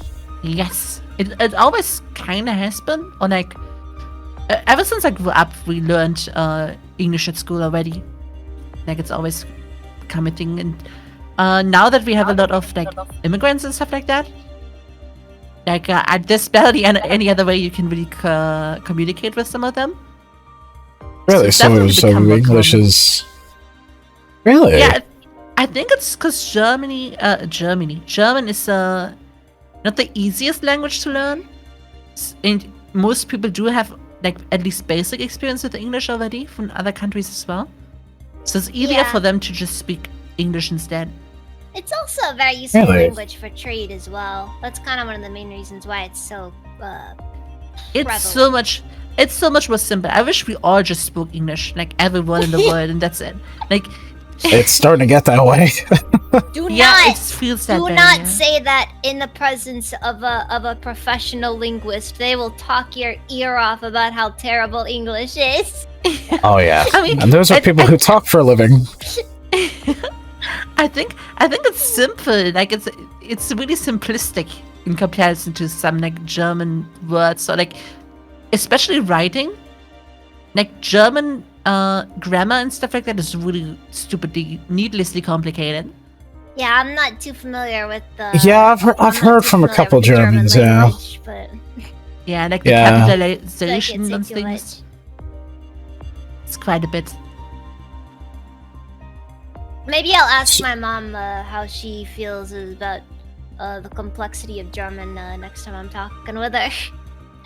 Does she know some German or? Yeah, my mom actually spent a decent bit of her, I think it was like her teenage years in Germany when she was, Oh, cool. because my grandpa was in the military, so he got stationed all over the place. Ah, that makes sense. Yeah, so my mom picked up some German while she was over there, because they were there for a long time. That's Yeah, pretty and cool. I Germany's wonder a if really she nice would- place. She also vandalized the Leaning Tower of Pisa when they were visiting Oh, Italy no. once. She did? Oh, don't say that too loud. What She a did rebel. something.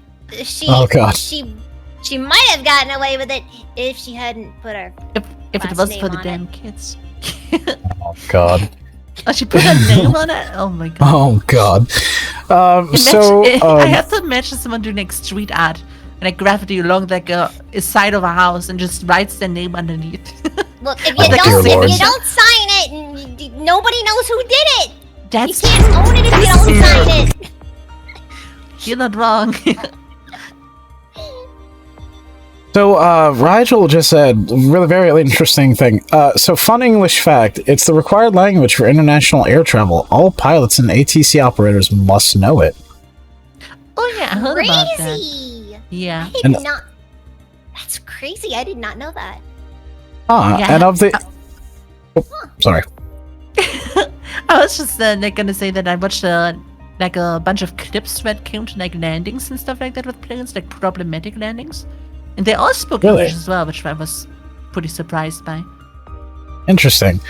Rigel also continues, and of the English dialects, there was actually a study on the best accent for that, and it was determined the generic American Midwest accent was easiest to conduct ATC info over. Really? That is so weird. I mean, That's honestly, strange. I think it makes sense because I feel like out of all the accents, it has like.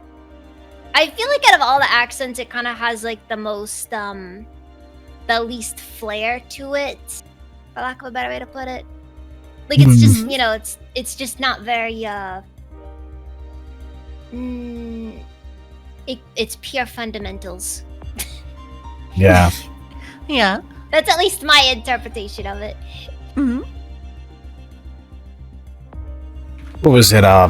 Actually, real quick, I need to use the restroom just real quick. Just give me 1 minute, and I'll be back.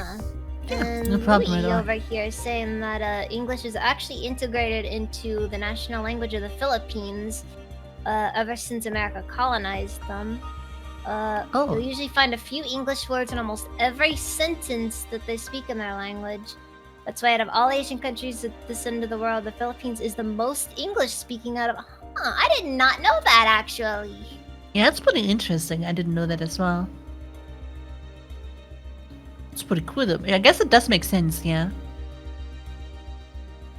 I didn't know that America had that big of a presence over in the Philippines. I know that we did have had quite a presence in Japan for a while there, but I didn't know about the Philippines. You probably put foot like anywhere, but by now. Pretty much. You've even been to the moon. They probably speak English up there too. I actually don't know how many countries have actually put a person on the moon. Is America the only country that still matter? No, America. I know Russia also did it. Russia has to have because that was a big thing back in those days. Yeah, the moon race and stuff like that. Yeah. But other than that, I'm not sure if there's been more countries. I don't think Germany ever done anything like that, to be honest. Yeah, it's really it's very resource intensive to get someone in out of the atmosphere. Yeah, let me actually look it up. Maybe we can Google it. I think India might actually be having a pretty decent sized space program these days, but I don't know if they send a person though out of I know they've sent a few probes though. Oh, okay, it's been quite a lot already. Welcome back. It's been the Soviet Union, United States, Japan, Japan? I'm kind of surprised about that one. Yeah, so China as well, India, Luxembourg, Israel. I think Japan Italy. too. I think Japan was already mentioned. I didn't know that Israel had the resources to be able to get a... No, is this I didn't know that either. Just a space travel and any kind of space program at all? Or is this for getting on the moon? For getting on the moon. Okay, which countries have been to the moon already? Yeah.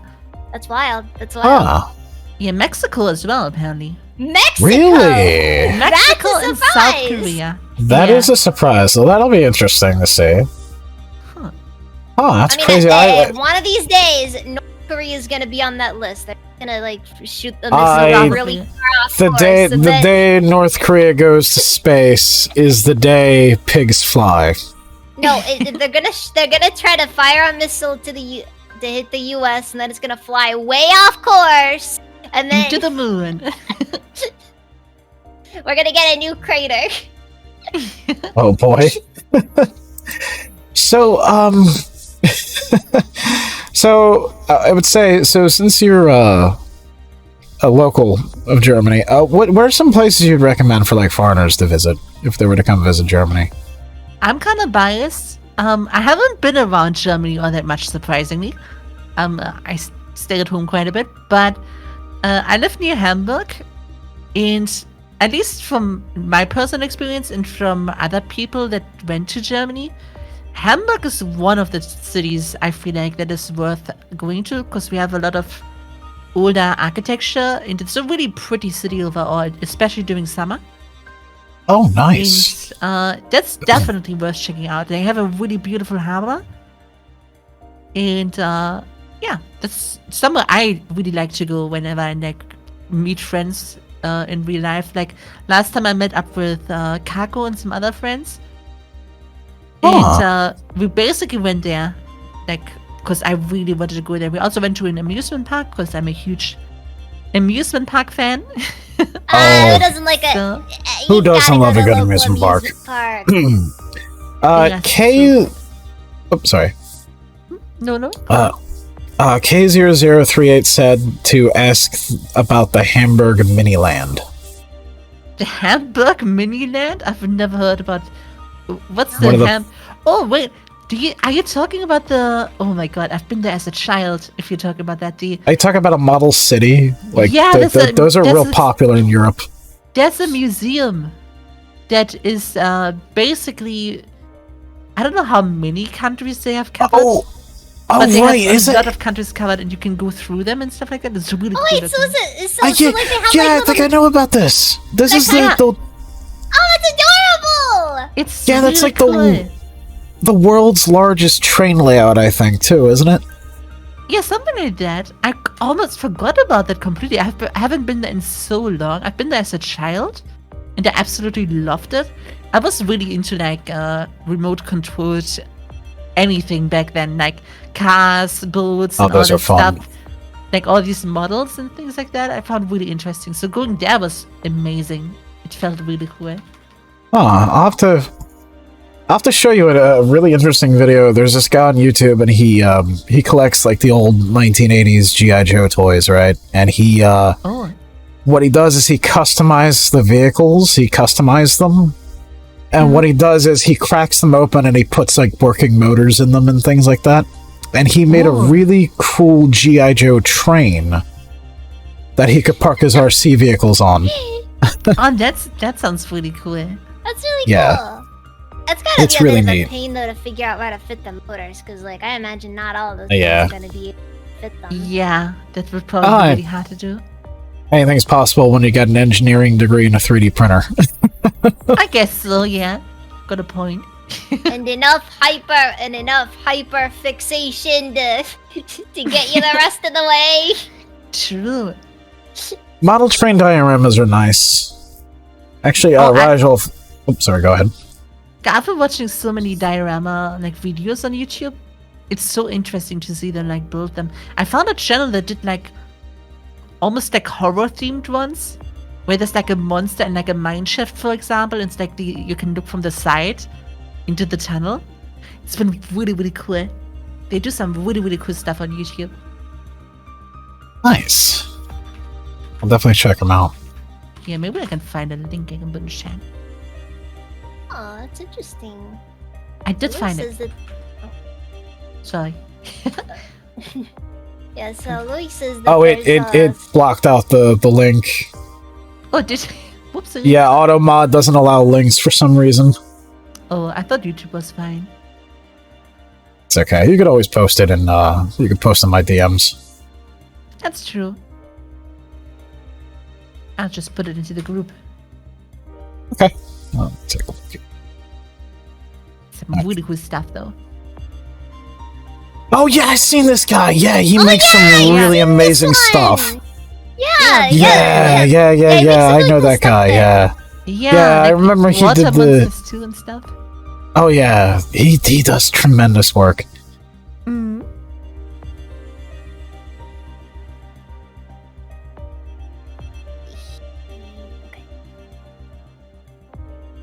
Yeah, I'll have to... Yeah, he's fantastic. Oh, and when it comes to places in Germany, oh, I have to. I still have places I really want to go. Like there's the Schwarzwald, the Black Forest, basically, which is like a national resort. Where all the fairy tales took place. Yeah, it's really, really pretty from what I've seen. I really want to go there and check it out, but I haven't gotten the chance to go there yet. So, but hopefully one time. Be nice. Yeah. Or is it, Oh, I remember... Mr. Player, thank you for the raid. Sorry. Oh, There was... oh, welcome. Welcome, Welcome, everyone. welcome. We're interviewing Wishy. Yes. Hello. So sorry if I'm not gonna be able to respond too much. Anyways, I'll give them a shout out for you because I'm a moderator in your chat. Let's see who is the Streaming raider. and moderating at the same time. That's impressive. Oh yeah. I do that quite often, honestly. everybody gets to play their own mod themselves at some point. That's true. Especially trying when you're to- starting out and you don't have any mods. Oh my there's God. a term for it. Being loud. I need to recruit a mob team. Yes, I've got a few people, but like, thank you guys for the follows. I've got a mod team, but like, it's one of those things. Sometimes they're just not on. You know how it is. I have the same thing. Most people are just kind of like a bit laid back as well, so sometimes you just don't see it. I know, like even my mods most of the time just lurk and like listen to the stream and that's it. But I also haven't had trouble with people tuning and being like rude or anything in a long time. I had one scammer lately. Yeah.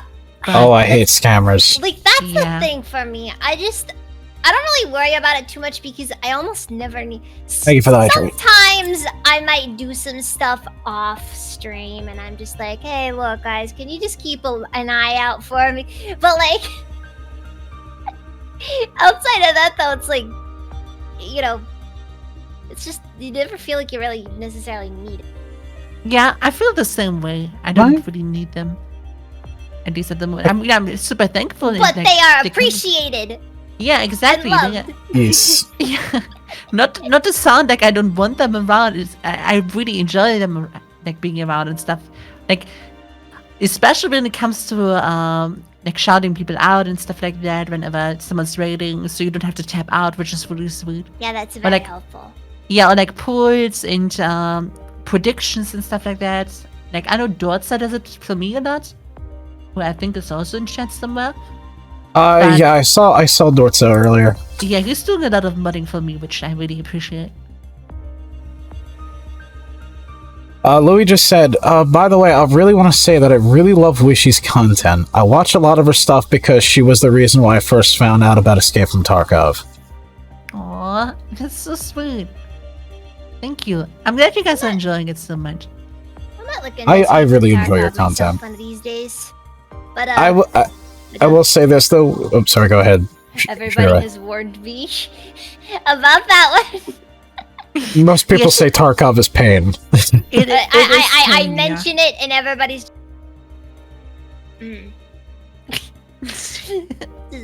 Yeah, it's a tough game, but it's also probably the most rewarding game I've ever played. That's what I hear, though.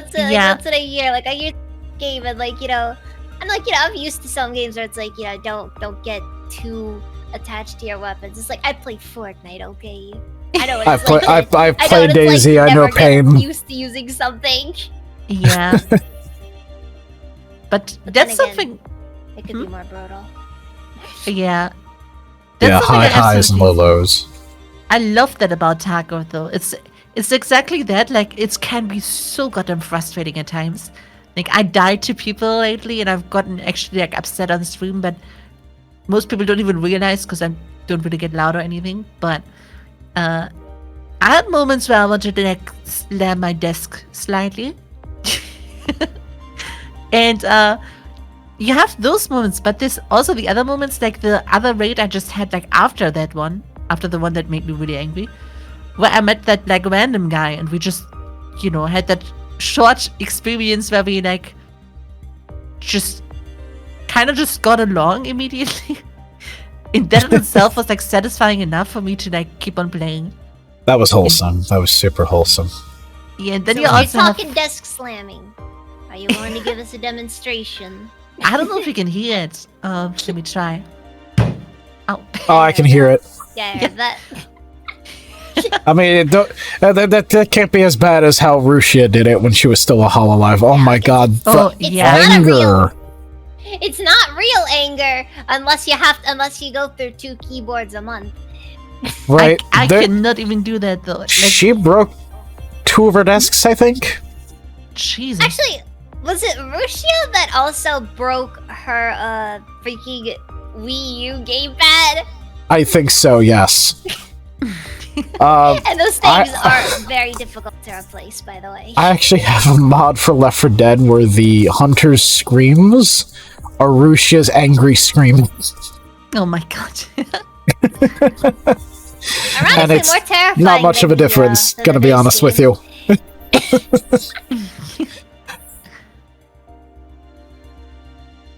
Yeah, they're very firm to the Wii U gamepads. Yeah, I don't know how she managed to break it, but she did. Oh boy. It's called You Hit the Screen. Yeah, Kay, I agree. Some people are very violent to their stuff. Yeah, I did break like 2 controllers throughout my life. That was when I played GameCube back then when I was small.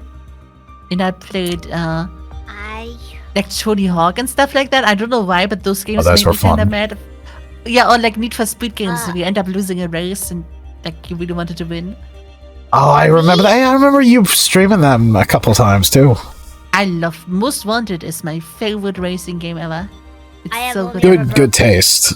One controller in my life. That was a Switch Pro controller. Oh, and it was because of Super Smash Brothers.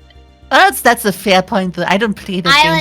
I got really into it for a while there, and just like I was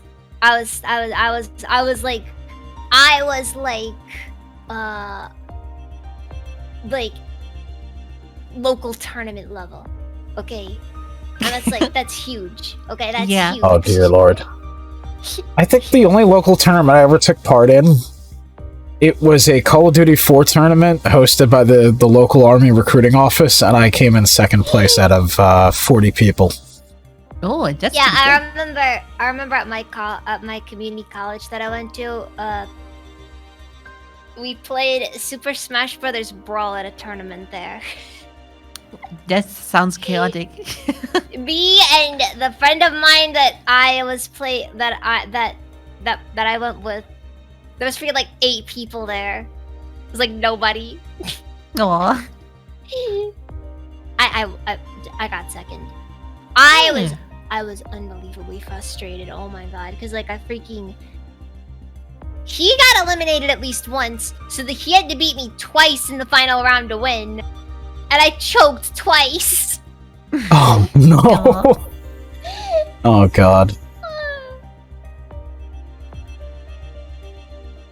Yeah. So, I wanted to say, let's see. So, how did you get into the tactical, like military type stuff originally? Well, first I guess because I always was into like first-person shooters and stuff like that, and it kind of brought me into it. And I don't know. I think that was my main inspiration because I started doing that stuff before I even met Whiskey. But I guess Whiskey and especially Jizzy's art, like the artist who did the model for his art is amazing. Inspired me quite a bit as well. Like I always thought it was really cool. I always wanted to commission him just to see what my character would look like in his style. I thought that would be kind of cool. That would be interesting. Yeah. He does do amazing work. Honestly, seeing your art in different styles is something that I think is always kind of cool. You know? It really is. Yeah. Oh, is it So what are your favorite guns, and what guns would you like to own if you could? Besides the G36? Yes. Which is an amazing rifle. I don't think anyone can blame you for that. Yeah. I'm not gonna lie. I've started to really like AKs and stuff ever since I swapped over to Bear on Tarkov. So I start out with the AKs and stuff like that.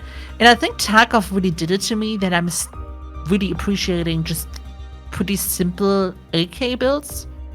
Like with wooden parts on them and stuff like that. AKs are nice. I think having an AKU would be really cool. I love the AKU. It's really cool. It's the perfect size for me. It's like the shortened normal AK. I think it's really, really cool. And I also am a big fan of the M16 just because, the whole Vietnam thing. Oh yeah. It always M16 is a classic. Really iconic, especially with the grenade launcher under it, like the handgun and stuff with the holes in it. Is something that I think looks super duper cool. Oh yeah, especially like it was also made popular because of Scarface with Tony Montana at like the end of the movie. Oh yeah, of course, yeah, definitely. Yeah. But other than that, I guess I'm also a huge fan of like sniper rifles. that's what I like to do in Tarkov as well, like I sniping. love the sniper. Yeah. Sniper's nice. I started falling in love with the SV98, the Russian sniper rifle. The green one. The bolt action one. I think Yes. some people call it the Arctic Warfare, or is that something? There's a different one. I can't remember. That's basically the opposite. That's the American version. I think that's the AWM. Oh right, yes, the AWM. I think someone mentioned before that it's kind of the SV98 is just like the Russian response to the AWM or something like that. Ah, interesting. Yeah, it's they are pretty similar, I guess, because I guess the AWM is AWM. British. Yeah, and that According one's to also Jaeger. green usually. So I guess they are kind of similar in a way. But the SV98, I don't know, it has a really cool charm to it. Yeah. Louis actually wanted to ask, kind of curious as to why the 2 out of 5 star thing to her VTuber character. She's Oh. not killing your pity rate. That's what it means. It started out with 3 stars actually. It was just a little joke on the gacha thing. Oh, right, you where know how you girls get front characters line. with stars, yeah. Yeah. That's kind of what it was based on. And I never, since I don't have the most self-esteem, I never thought of myself as a 5-star thing. And I always liked the number 3, so I just went with 3 stars instead. Because I don't want There you go. I don't feel like I could be the main character in a game like that. I would be more like a side character kind of thing. So I don't know, that's just kind of how I see Hey, myself. for what it's worth, the main characters are never 5-star either. True.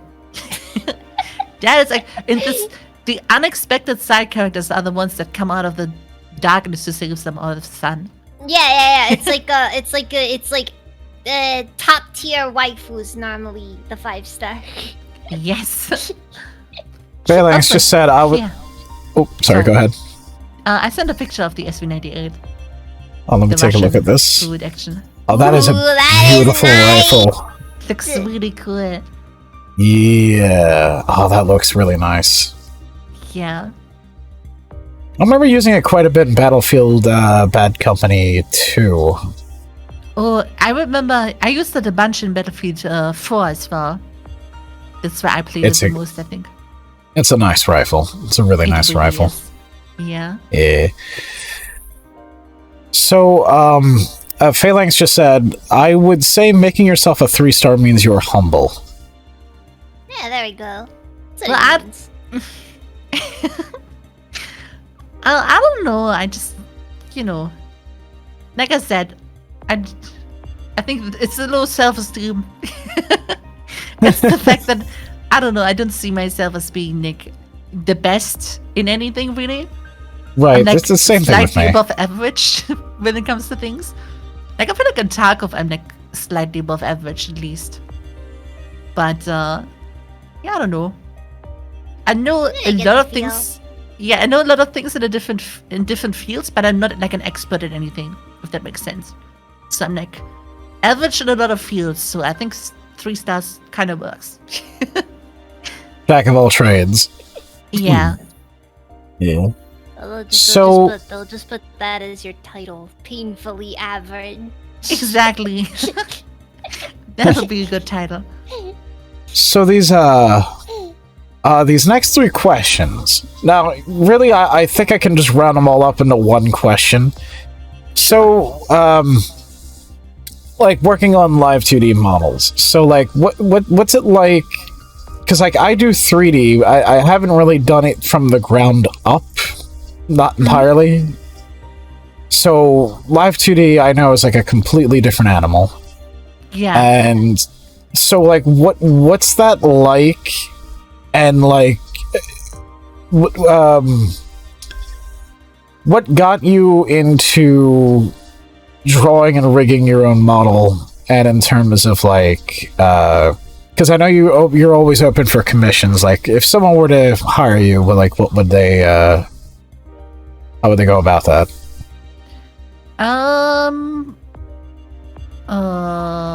Which part do I respond to first? I guess. Sorry. I admit I got a blank there myself. Yeah, I'm sorry. We'll go one at a time. So what got you to or what's it like working on a live 2D model? Okay. And what got you into doing that? I really wanted to teach myself how to do it because I just really liked the idea. And the first time I booted up the program, I had no idea what I was in for. I booted it up, and I didn't understand a single thing. It was super overwhelming, really confusing. And what I had to do is something I've never done for any program ever. I went through the actual manual for the program. My God. I know that's insane. Never done before. And then I went, and the funny thing is, it was completely in Japanese. There was no accurate translation at all. Oh my God! Just learn another language, just to figure out how to use the program. Yeah, I had to translate it using Google, and it was like messed up in some parts. But I followed like the basic instructions and got my first little model done, which was really basic, God. like the few movements and stuff like that. I think I remember that one. Yeah, I've been through like a bunch of models. I found, if I look at my folder, I think I'm basically at version 8 now of my models. And it looks fantastic, by the way. Hey, Thank that's you. one This is I the did newest for my one. Vroid and significantly easier, so massive respect. Aw. Yeah, same here. I'm like, holy shit, that's not easy I to think do. I had like 3 major incarnations of my Vroid. That was it. I had so much trouble at the start, like coming up with a good design and everything. So, but I ended up like really liking this one, and I just stuck with it. And I'm not gonna change it like ever. Maybe just the hairstyle and clothing a little, but that's about it. And yeah, I don't know. I don't know. It was fun getting into, to be honest. Like, it was something I could fully focus on and like teach myself. I haven't had that feeling in so long because like school has been so long ago where you would learn those sorts of things. Like I was in graphic design school, for example, for a while. And that feeling I had there when I learned coding and like website design, that exact feeling I got there as well because I could teach it myself and actually like feel the process and like HTML, progress and everything. Yeah, exactly. Now no one needs it anymore. It's like, I don't even use it. I Yeah. haven't touched the language since my college courses, but that's it. I know nothing about coding, so I'm just sitting here like. yeah, I learned HTML and CSS, and they told us it's gonna open so many opportunities in the future for like work and stuff like They that. did not. It is nothing because right after I got out, everyone started using the there's like sandboxes, I guess you could say, for websites that you can throw together. It's really easy. Yeah, Like, yeah, no yeah. one That's codes the thing. themselves anymore. It's really funny. Yeah, like services like GoDaddy and things like that, or Squarespace. Yeah. Oh fuck. Yeah, and then there's also the fact that like it's not even just that, but like even just knowing programming in general isn't even there was a time when people like saw it as like a guarantee way to get this is how you know you're gonna freaking make it. Like, once you, but nowadays it's like everybody knows at least basic programming, so it's like, yeah, everything has gotten a lot easier and faster as well. Like back and then, I like feel half like the it was jobs really that hard. involve it don't even exist. Yep. Oh. Speaking of Tiferet, here she is in chat. She says hello to everybody. Hi. She says hello, Razor Shiroi and Small Cow. This was the same Tiferet I was telling you about earlier who got shot by you. Oh, I'm whoopsie. Yeah, about that. I don't. If I would have known it's you, I wouldn't have shot. I promise. I have a feeling that she's just trying to salvage the relationship. Shh. It was a She doesn't long know. time ago, she's saying.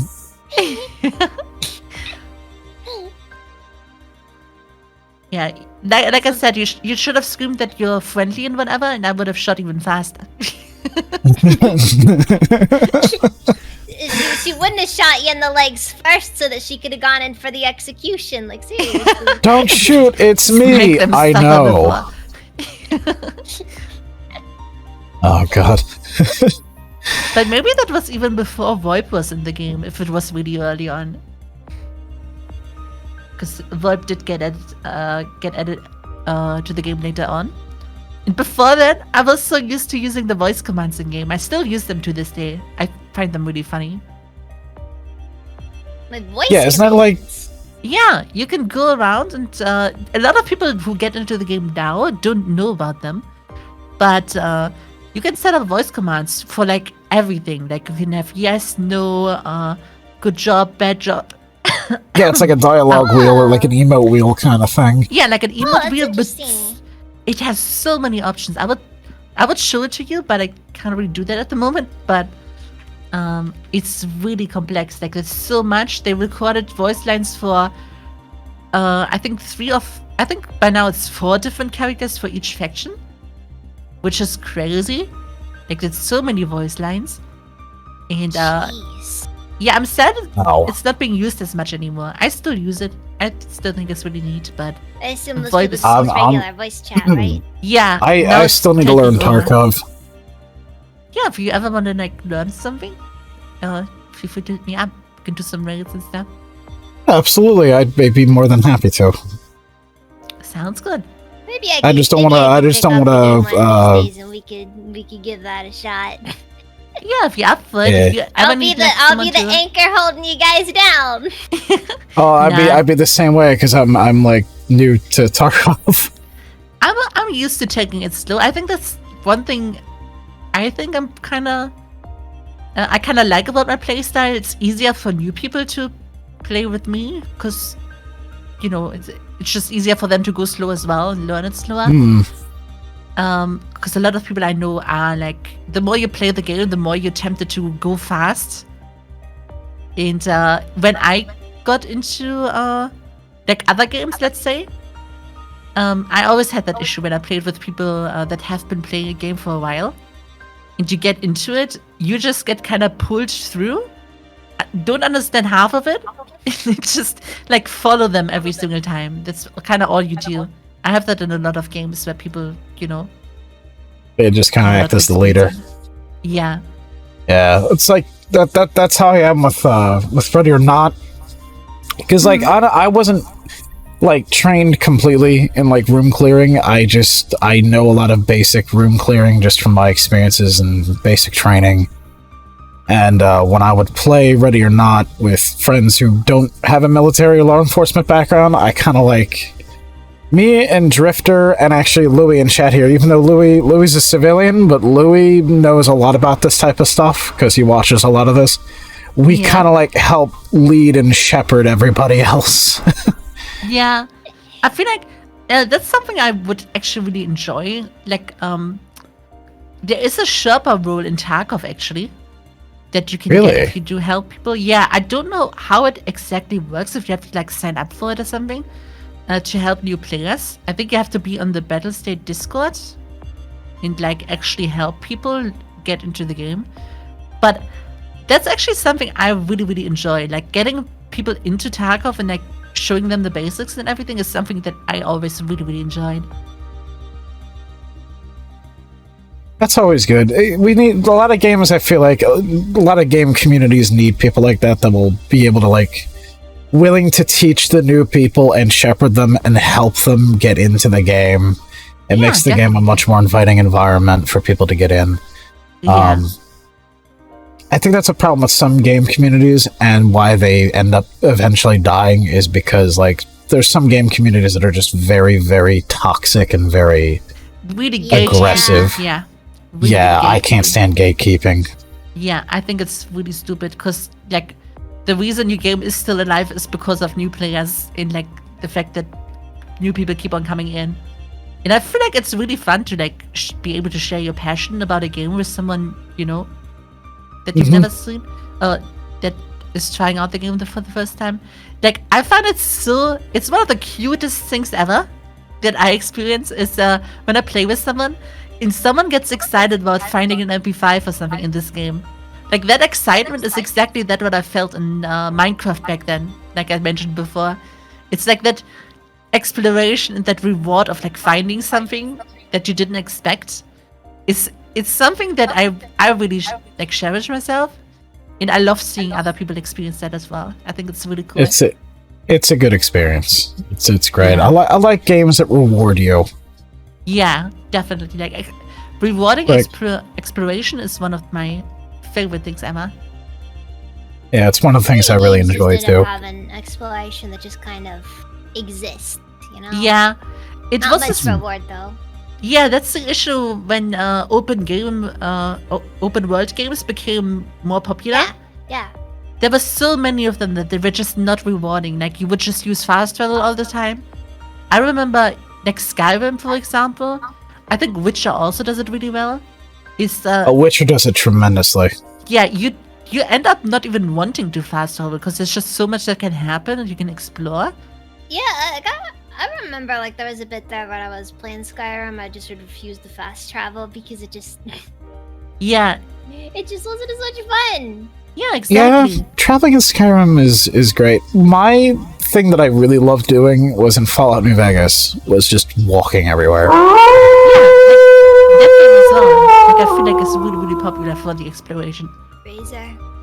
Feeling Yes. Kazurki is now following. From one end of the Mojave to the other with about 300 pounds worth of gold bars in your pockets. That, You're ready to yeah. fast travel. Yeah, Shiroi. Oh, by the way, Felix Kaiser, thank you for the follow. I appreciate that. Thank you. Same thing with Cyberpunk 2077. Yeah, I agree with that one. Driving through Night City is a lot of fun. Yeah, I've actually started playing it recently. And all I've been doing... It's so good. I got out of the first section where you actually end up like being able to go outside of the building. I just walked off. I just ran off. I got gifted it actually recently. I need to get around. Yeah, it's a lot of fun. Just make sure you have the stream remote on because there's going to be a lot of titties and a lot of wieners. A lot of dingly danglies. I know. Yeah. I know. Yeah. Oh, look at the meat puppets. Sorry. You know what though? I can at least appreciate that they were willing to go there. I mean, this is true. Isn't there like customization for it?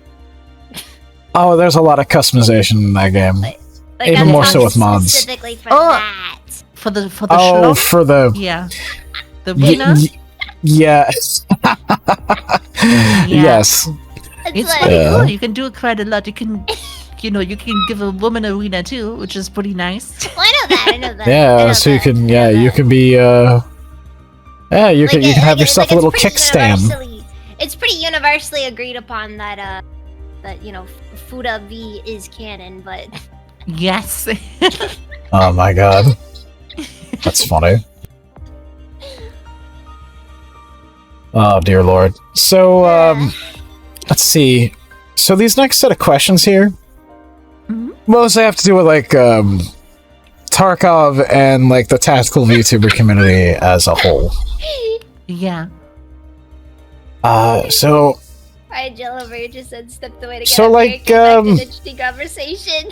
I think you did explain earlier how you got into the tactical Vtuber community from watching Whiskey. And who else was it? It was Whiskey and then Whiskey and Sleepy? Sleepy, yeah. Yeah.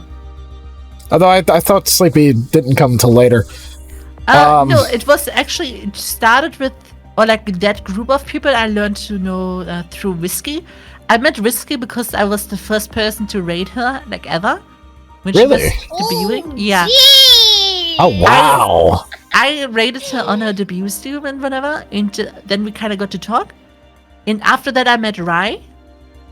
And nice. We hung out as well. And then I got to meet Sleepy because they all, started getting into the project thing with Jizzy. Right, with Jizzy, Yeah. And Yeah, that's 'cause- basically how I got to know all of these. Do you remember All of these- all of do you those. remember the first person to raid you? Oh my god, I don't think I do. I would be I don't surprised. think anybody does. Yeah. Like that's a difficult like. Yeah, I don't even remember. Like, If I had to was. guess, I don't know. I remember back then, one of the most random things I had happen to me was when I played Breakpoint, like Ghost Recon Breakpoint. Oh, Breakpoint. I actually gifted Sleepy that. Oh, that's such a good game. I need to play it with It's so good. Yeah. I need to get that on PC. I have it on PC. One of these days when it's on sale, I guess. I hope Yeah, the next sale I'll get it. I do too. I really enjoyed Wildlands and Breakpoint. It's been really weird lately. I Yeah. don't know. It's been like Assassin's Creed and I don't know. It just doesn't feel like they're making anything these days. I agree, Yeah. Durndal. It's Oh, sorry. Yeah, Breakpoint is underrated. The only thing I did not like as much was the setting, because it was like, I'm not a huge fan of futuristic things when it comes to shooters and stuff. But I really enjoyed the setting of Wildlands more, like the cartel setting and everything. I found it a little more cool. I loved the Wildlands. Yeah. That was Yeah. a Oh, fun one. Wildlands was fantastic. That was a fun one. I And wish we Shiro could doesn't have normally had- play shooters. I wish we could have had what was it? Wildlands, but with the customization and everything from Breakpoint. Because the fact that you can make Breakpoint like basically a hardcore shooter with no minimap, no markings, and nothing is super cool. I love that. It is. It's really cool. I love the shooting mechanics. Honestly, the shooting mechanics were really, really good for Wildlands. Yeah, definitely. It's really, really cool. I liked how the game kind of just felt like Metal Gear Solid 5.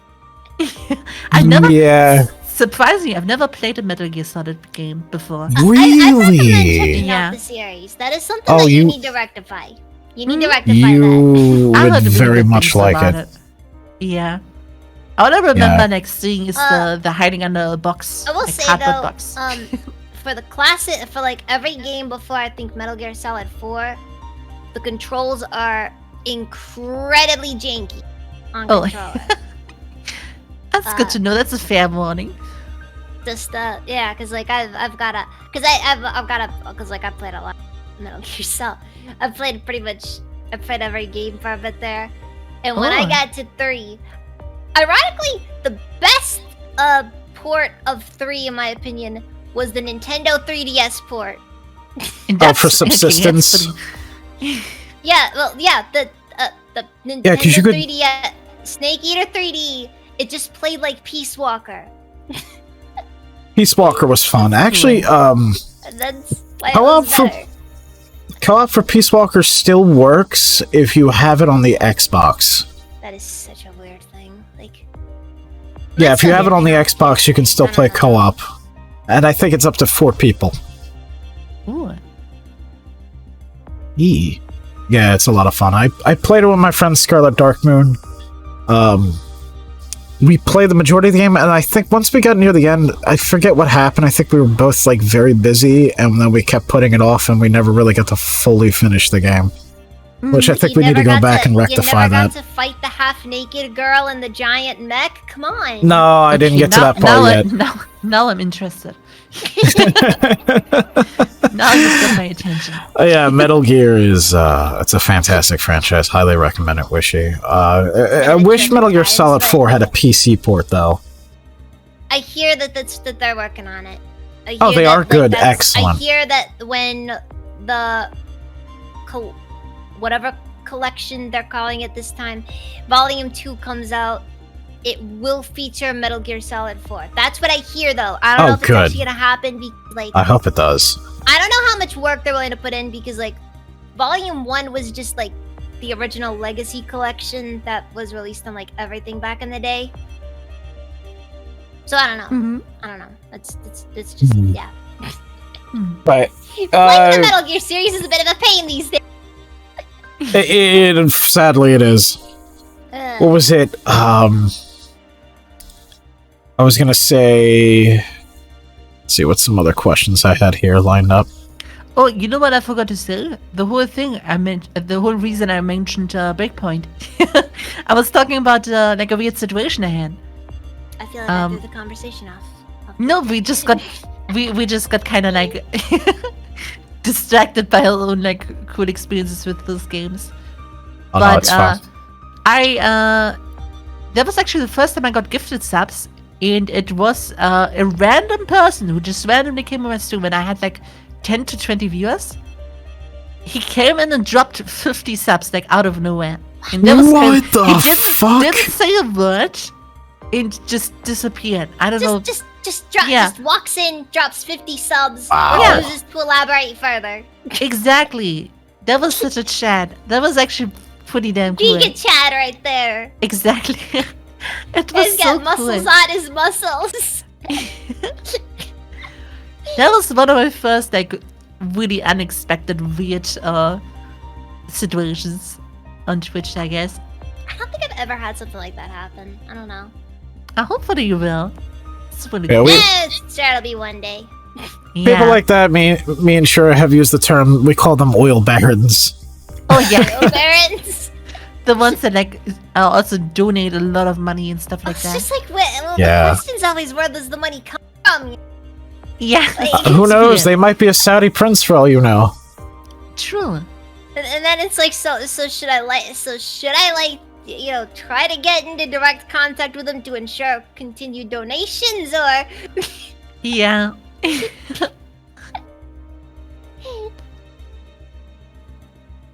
oh god. Yeah. So, We went off track again. no, we're good, we're good. Two questions, actually no, three questions here to line up here. So, because I think we covered a lot of the Tarkov questions. Yeah. So, games you would like to try in the future? Well, I'm super excited for Stalker 2. That game same. coming out. I am super hyped for that because I think that's going to be one of the games I'm going to be spending a lot of time in. Especially if That's going to be fantastic. I hope it's going to be as open world and like replayable as the like Anomaly. Anomaly? Yeah, Yeah, Anomaly was being fantastic. simulator, right? Yeah. And also from what I heard, it's going to get like mod support and everything. So hopefully it's going to be Oh, a good. long-lasting game with a bunch of mods coming out for it. That will be Oh, I super think it cool. will be. Yeah. That's one of the games I'm super excited to actually see come out. And another one that is completely different. There's a new skate game coming out that I really want to play. Wait, 'Cause- Skate? Yeah, Skate. I haven't played Oh, Skate. skateboarding game. Didn't Yeah. the IP for that die though? There is one coming out. Wait, Skate game, like the new Skate game. I Must have be a trailer and reboot. everything. It's just Skate Dot. It's by. It's gonna be by EA. Oh, Frank. Yeah, it looks I really, could really have cool. sworn that was like that was one of those IPs that just ended up like they didn't renew it and it just kind of like went in that limbo that IPs go in. That's what I thought too. And then I saw the video, the trailer, and everything. I'm super hyped for it because I played.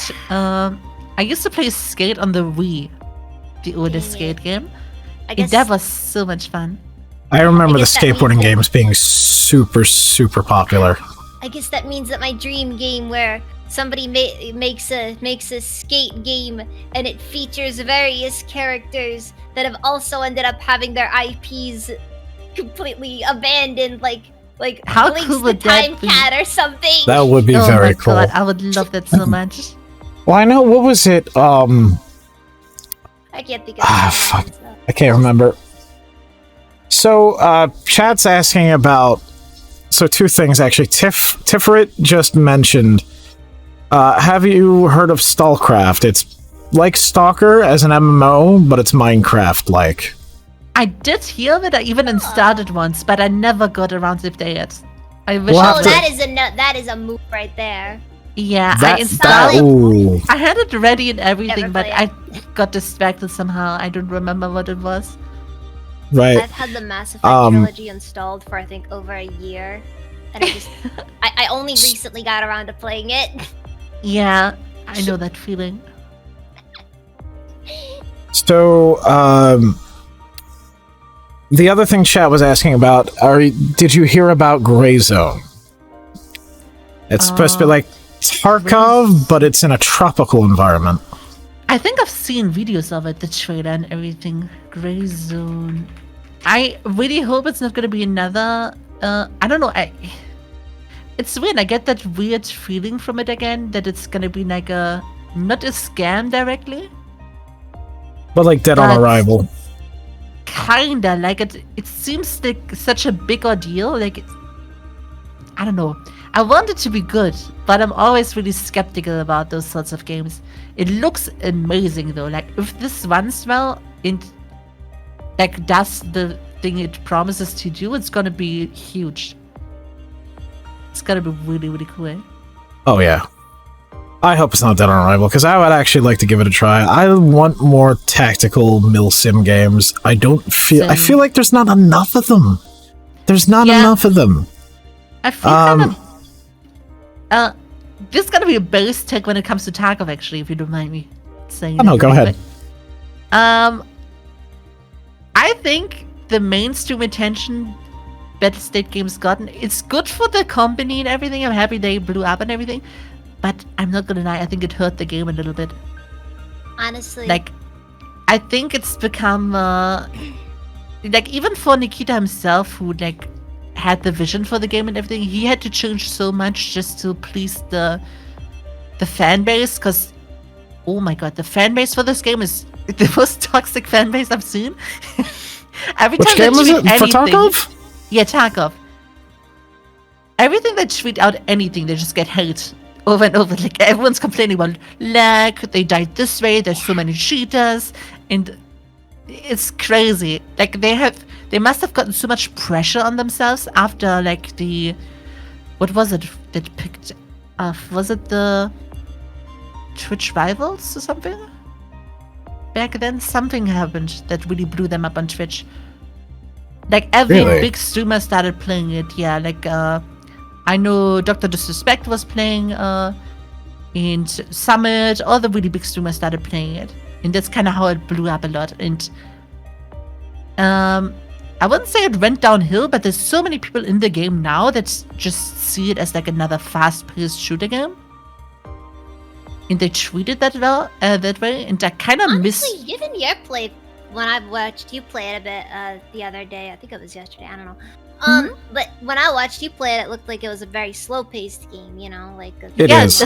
That's why. That's what I like playing. Like, it didn't look like a COD style game where, like, you know, everybody's just running around dying. Yeah, that's kind of the thing, though. That like, a lot of people are approaching the game that way as well, which I don't find a huge issue with that. But people are literally learning the spawns on some maps to just rush straight towards them and mow people down with like really fast weapons. That is so that's garbage. terrible. That takes the fun out of it. Yeah, it's been really frustrating that way. So I don't know. That's kind of, I guess, one downside, like the only downside probably. I feel like Tarkov blowing up what he had on the game.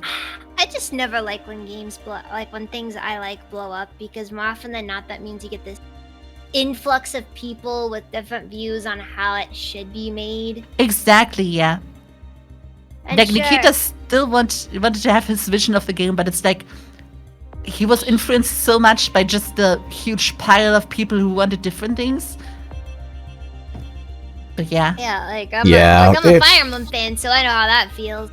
Like, I was into it like back in 2012, so it's like I saw that like I saw when like new people started coming. Yeah, in, you like, everything gave me.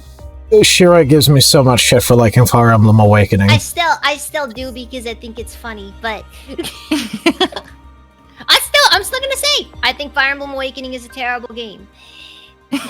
And you are entitled to your opinion. And you're entitled to your wrong opinion. Oh wow. Is it? So, do you have any content creators that you want to collab with? Anybody on that hit list? It's gonna be difficult. I'm not gonna lie, I don't even watch Twitch all that much, surprisingly. Like, I stream on Twitch. I watch my friends on Twitch. I like meeting new people on Twitch, but I don't watch any, like, massive streamers. I get that feel. I do that too. Yeah, there's one streamer I like watching a lot who's called Smoke. He has, like, a similar playstyle to me. He's really, like, his gameplay is pretty calm and, like, immersive and stuff like that. Like, he likes to play the game really slow. He doesn't use a webcam or anything. And he plays DayZ and all that stuff. I get inspired by him a lot. Nice. When it comes to, like, the way he plays and everything, I think that's really, really cool and unique as well. Because most of the time, I feel like every game just after a while turns into a, like, well, I know how everything works. I'm gonna run fast and do this and this and this and this. And, I don't know, like the slow approach, I kind of miss that in a lot of games that I play. Yeah, I miss Honestly, that too. games these days, it's all about the dopamine hit. That's all it Yep. is these days. The problem is not- too, games are short. They're too short. You're not allowed to have a slow burn anymore, you know? Yeah. You always also feel like you're missing out. Like in Taco, for example, I have the issue with the vibe and everything.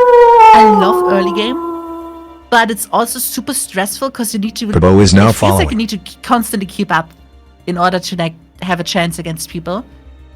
And even if agree. you want to take it slow, you still feel like, oh, if I don't get the quest done in like 2 raids, like I usually feel bad afterwards because I'm like, oh, I should have been here by now. I really need to like pick up pace and actually get stuff done.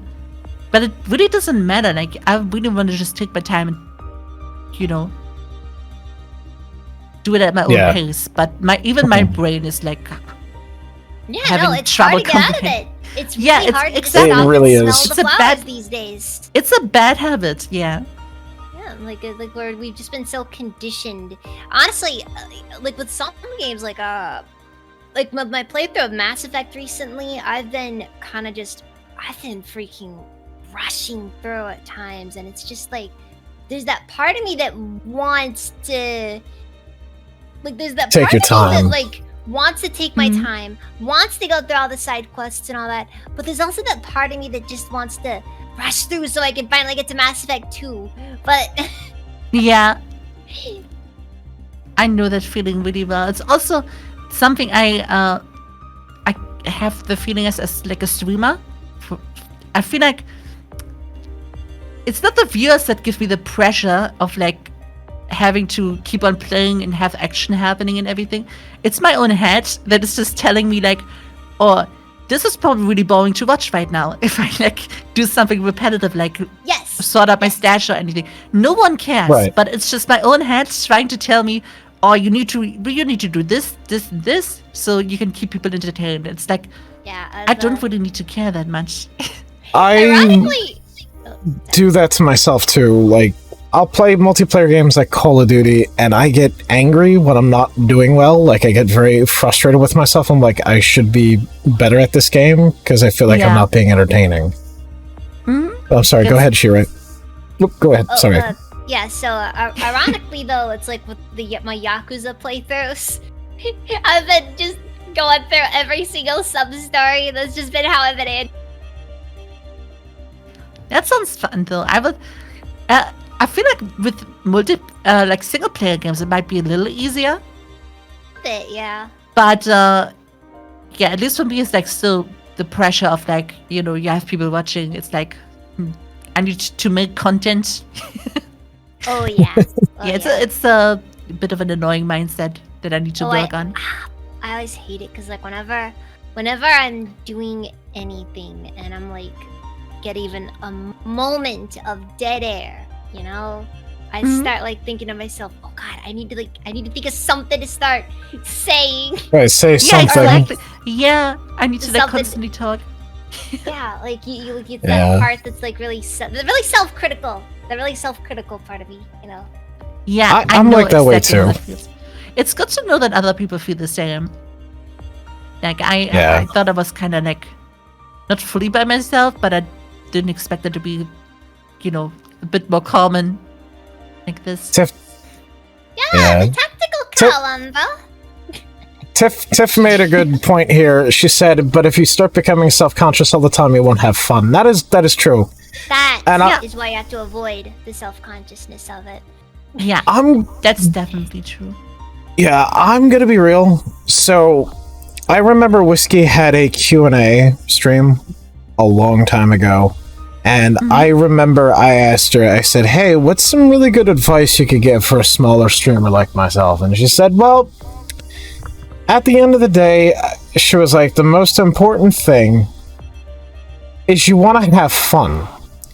You want to make sure that you are having fun, because if you aren't having fun, your viewers are going to tell you you're not having fun." Yeah. And it's not...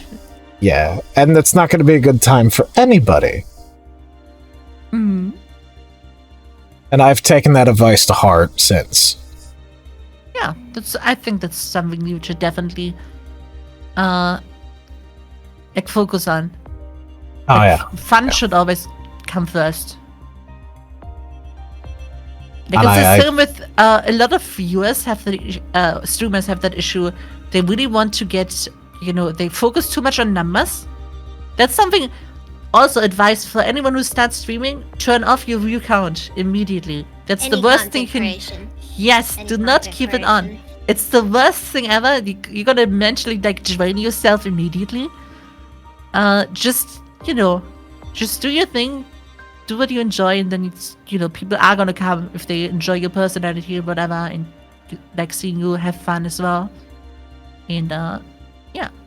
Yeah, it certainly is one of those things that I've struggled with my entire VTuber career, because it's just been do I turn off because I do want to see the view counts, because I want to see how I've improved or if I'm not improving. Yeah. I want to be able to see the difference and everything. Which the best way to do that, I'd say, is post-stream summaries, because you always get those. Those always work. Yeah. You can see how your averages were. Where'd you peak? Where'd you not peak? All that stuff. Mm-hmm. And, yeah, it helps a lot. The analytics, I try not to pay attention too much to them, but every now and then I will check them and see what I'm doing right and wrong. It's basically impossible not to. If someone tells you, to not do that at all throughout your whole career as a streamer or whatever, you cannot do that. That's gonna sabotage you. That's gonna that's sabotage just not gonna Yeah, work. that's You'll the thing. never grow. But it should, at least at the start, it should not be your main focus or whatever. I feel like later on, it's not gonna be as damaging. But at the start, it's if you see the difference of see other streamers have above 10 viewers or whatever, and you end up looking at your own count and you see there's 2 or even just 1 viewer, and you just kind of get I had the issue with a bit of jealousy when it comes to that sort of stuff. I think that happens with a lot of people. I know that feel. Yeah. I know that feel. Yeah, the jealousy. Mm-hmm. It's But a that's common something thing it's a common thing in the community, I think. Definitely, yeah. Something I think I improved on, because I used to have that a lot, but I feel way more more satisfied with myself even. Ugh. Yeah, See those other fresh starts. Yeah, Oh, it's... Yeah. I mean, That's the thing that freaking hits, man. I Yes. feel those.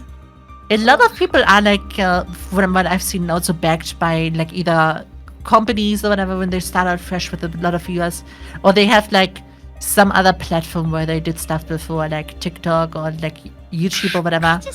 I just always feel like it's just lucky algorithm stuff. That's also a big part of on it. enough Yeah. tons on whatever social media or all that stuff. I don't know how it works. It's it is pure luck. It's pure luck. Yeah. It really is. Part of it is luck, but it's also the other thing too is consistency. That was the other thing actually. Whiskey gave me advice on was keeping a consistent schedule.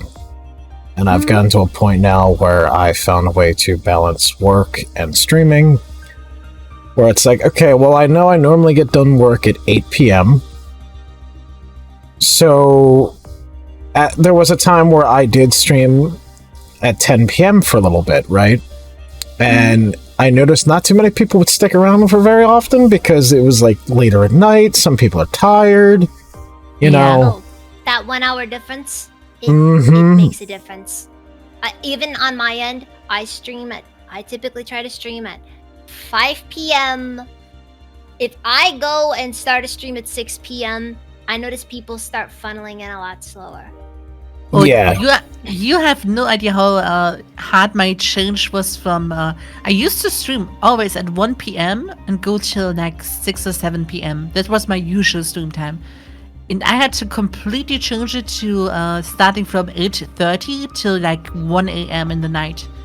In that change in itself, I like immediately noticed how people couldn't show up because they have stuff to do or they go to sleep early. And Yeah, usually I'm working when you're streaming. yeah, I did definitely like notice the influx on like viewers as well. Like how, I don't know, like first stream I did around then was, I think, half of my usual viewers showed up because they were just all used to the other times.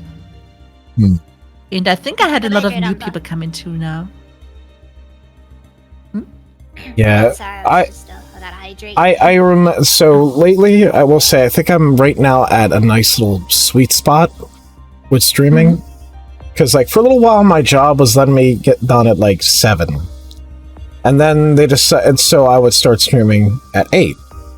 And then what happened was they decided to go back to 8, and I'm like, well, you just threw me a curveball here. So then I now have it where I stream at 9 p.m. I stream at 9 p.m. and then I go till 12, and it's been working out for me. Yeah. Yeah, for me, it's just I'm kind of waiting for the, I'm waiting for the big shakeup to finally happen. Like, where I get, like, a new job or something. Yeah, I'm waiting for that too. I'm currently trying to look for other forms of employment because right now I am not making anything. I'm making next to nothing with the current job. It's just like, but then again, I think it's also this economy too, where it's like you can't even live paycheck to paycheck anymore.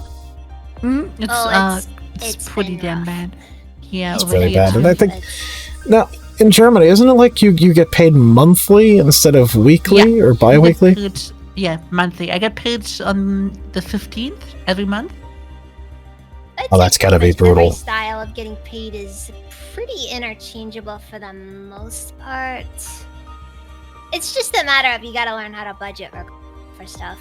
But it's like I said, it's only been getting worse lately. Yeah, the prices for like even just groceries and stuff like that, and especially like rent and all that stuff has gotten so goddamn expensive here. Yeah. Oh, I've heard. Yeah, Europe is getting pretty bad. Yeah, energy prices are rising up again next year as well, so that's gonna get even worse. I don't know how people are supposed to afford renting an apartment in the next couple of years, like when they get out of school or whatever. They can't. It's just not possible. Man, It's bad. Like currently, I'm living with a family. That's how bad it is. Gonna be high class. Yeah, it's that crazy. too. It's gonna get to a point because now they're trying to force these like tiny homes and these pod homes that are literally just a concrete tube that you stay in. You're gonna have people going like, "Oh, you're gonna hear like coworkers be like, "Damn, Susie, your boyfriend has an apartment. You're really moving up in the world." Yeah, that's crazy to think about. Honestly, it's kind of why I'm happy that I've decided to, like, despite the fact that, like, there've been a lot of hitches. But, like, the going on the road thing, it's let me be able to at least hit that point where I have at least one thing where I know for a fact, one sort of home, you know, like one sort of home that I know for a fact they can't take away from me. Yeah, that's actually a nice thought. Yeah, It is. that's really sweet. Even if it's a terrible RV from 1976, but I mean, if the home's a home. Yeah, it does what it's supposed to. Exactly. It's where you feel home, so that's all that matters. Yes.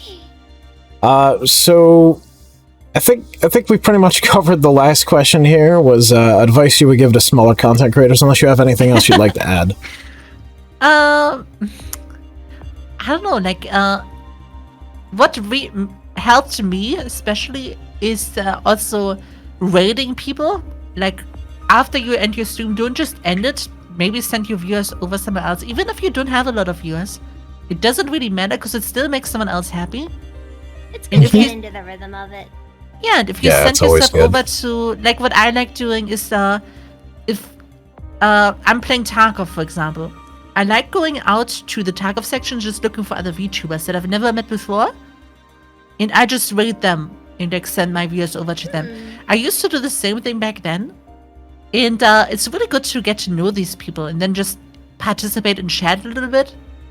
That also always helps because you're gonna engage with their viewers, and they might find it interesting the way you like type or whatever, and might tune into your stream. I think that works out quite a bit, and not a lot of people do that enough when they start out.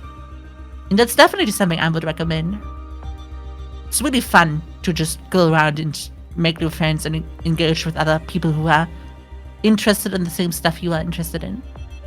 Absolutely. I try to keep the themes consistent. So if I'm playing a scary game, I'll raid someone who's playing a scary game. If I'm playing a military shooter, I guess maybe I should start branching out a little bit more on my raid, shouldn't I?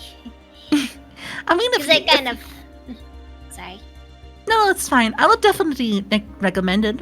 It's really fun, if you just go out there and... Yeah, because I admit I've kind of gotten into that rhythm. I raid, the same 5 or 6, 7 people. Mm-hmm. You know, to the point where there's already a lot of between our audiences, so it's Mm-hmm.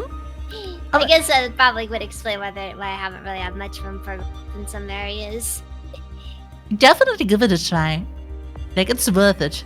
That's for sure. yeah, networking is always good. Mm-hmm. You don't know until you've if you're trying to befriend other streamers, you don't know how you're gonna make friends with someone unless you actually try and reach out to them. It's like I said, I'm not very good at making friends, and everybody scares me. No. I mean that's. I think, like I said, I think raiding is a pretty neat idea because you don't even need to chat a whole lot. They're gonna see the notification, might check out your channel, and if they like it, they might even come over and have a chat with you next time you're live. Maybe, yeah. So it's definitely a good idea, I would say. And also, if you're a VTuber and you hang out on Twitter too much, do not interact with these stupid tweets that I always see about looking for friends in the VTuber tweets. Oh, those are the clickbait. worst. They are so goddamn bad. It's always They're done on a. Honestly, They never actually follow you. I am done with those. It's so bad. I am too. I fell for them at the start too. I'm not gonna lie. I did the same. I joined in, sent pictures of my model and stuff like that. But they don't really care. All they want is attention and followers, and that's it. The real. That's really all it is.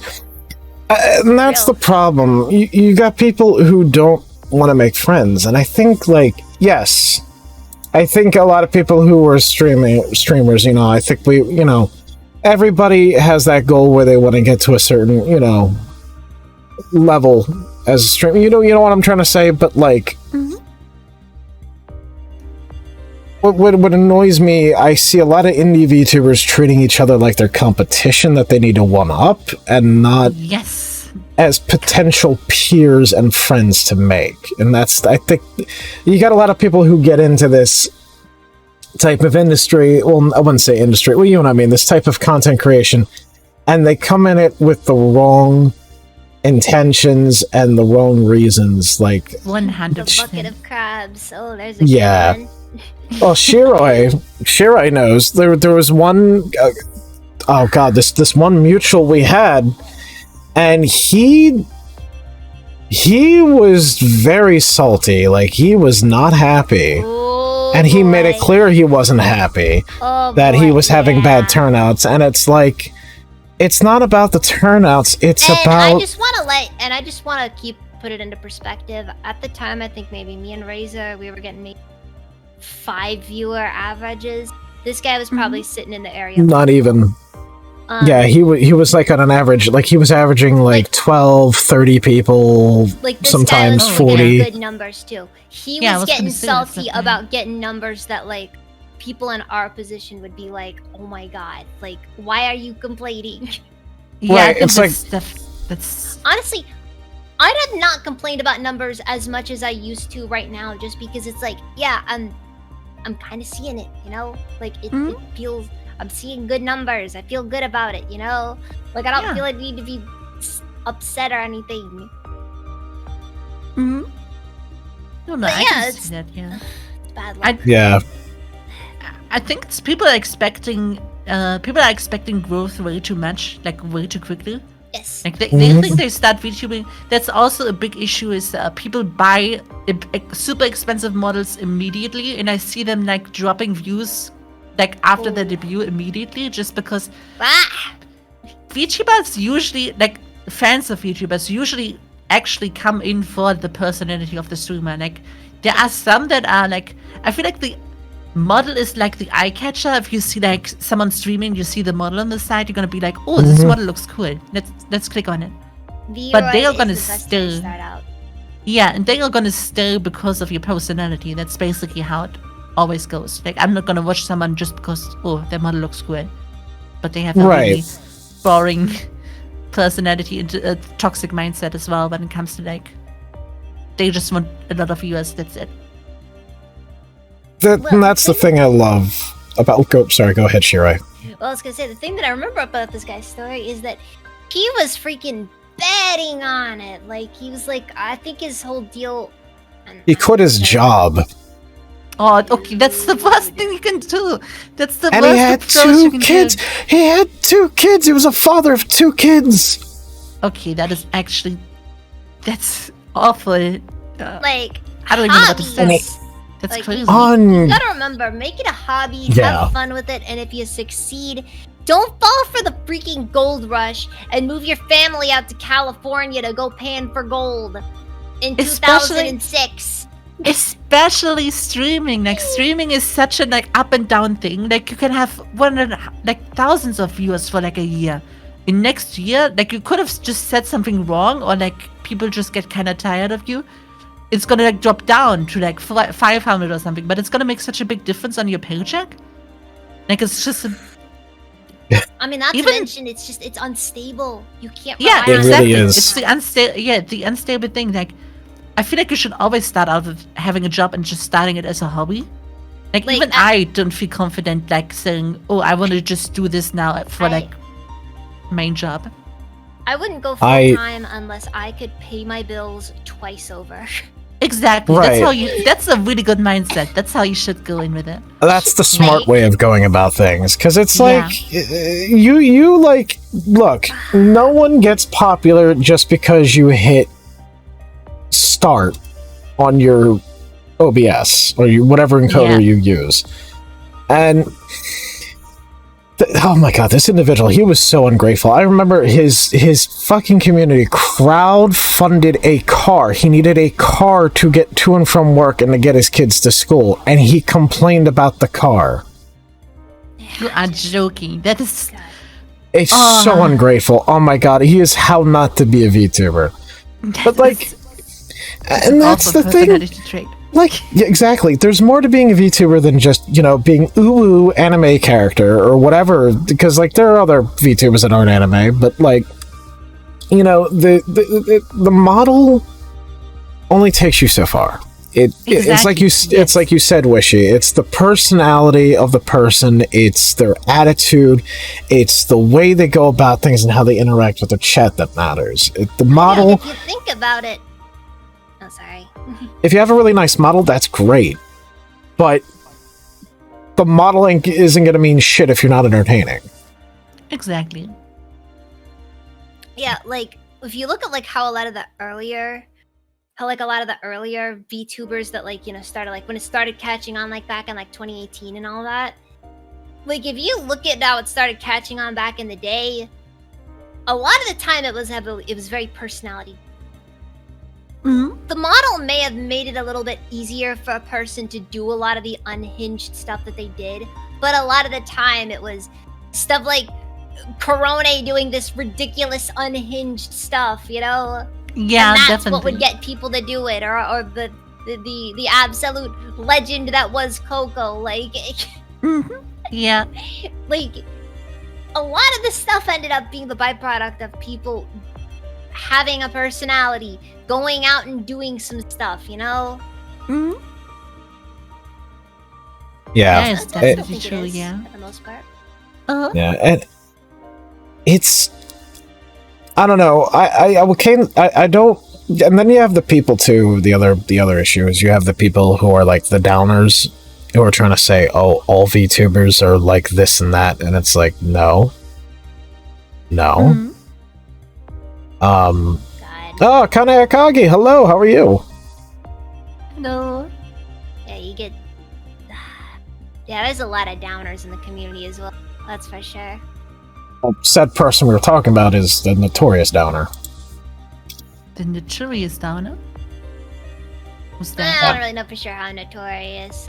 Oh, oh my god, I blocked him from everything because I was just getting tired of the negativity. It was just, oh my god, it was bad. Oh, jeez. Oh, Felix Gazer, I didn't know you knew, Akane. So, yeah, Akane's anyways, really nice. I think we got a little bit too far onto the depressing side of things. Yeah, so let's, so while we have, some of the time remaining here, why don't we talk about, some of the more recent topics that have popped up? So, Pal World. I'm not gonna lie. I watched the video.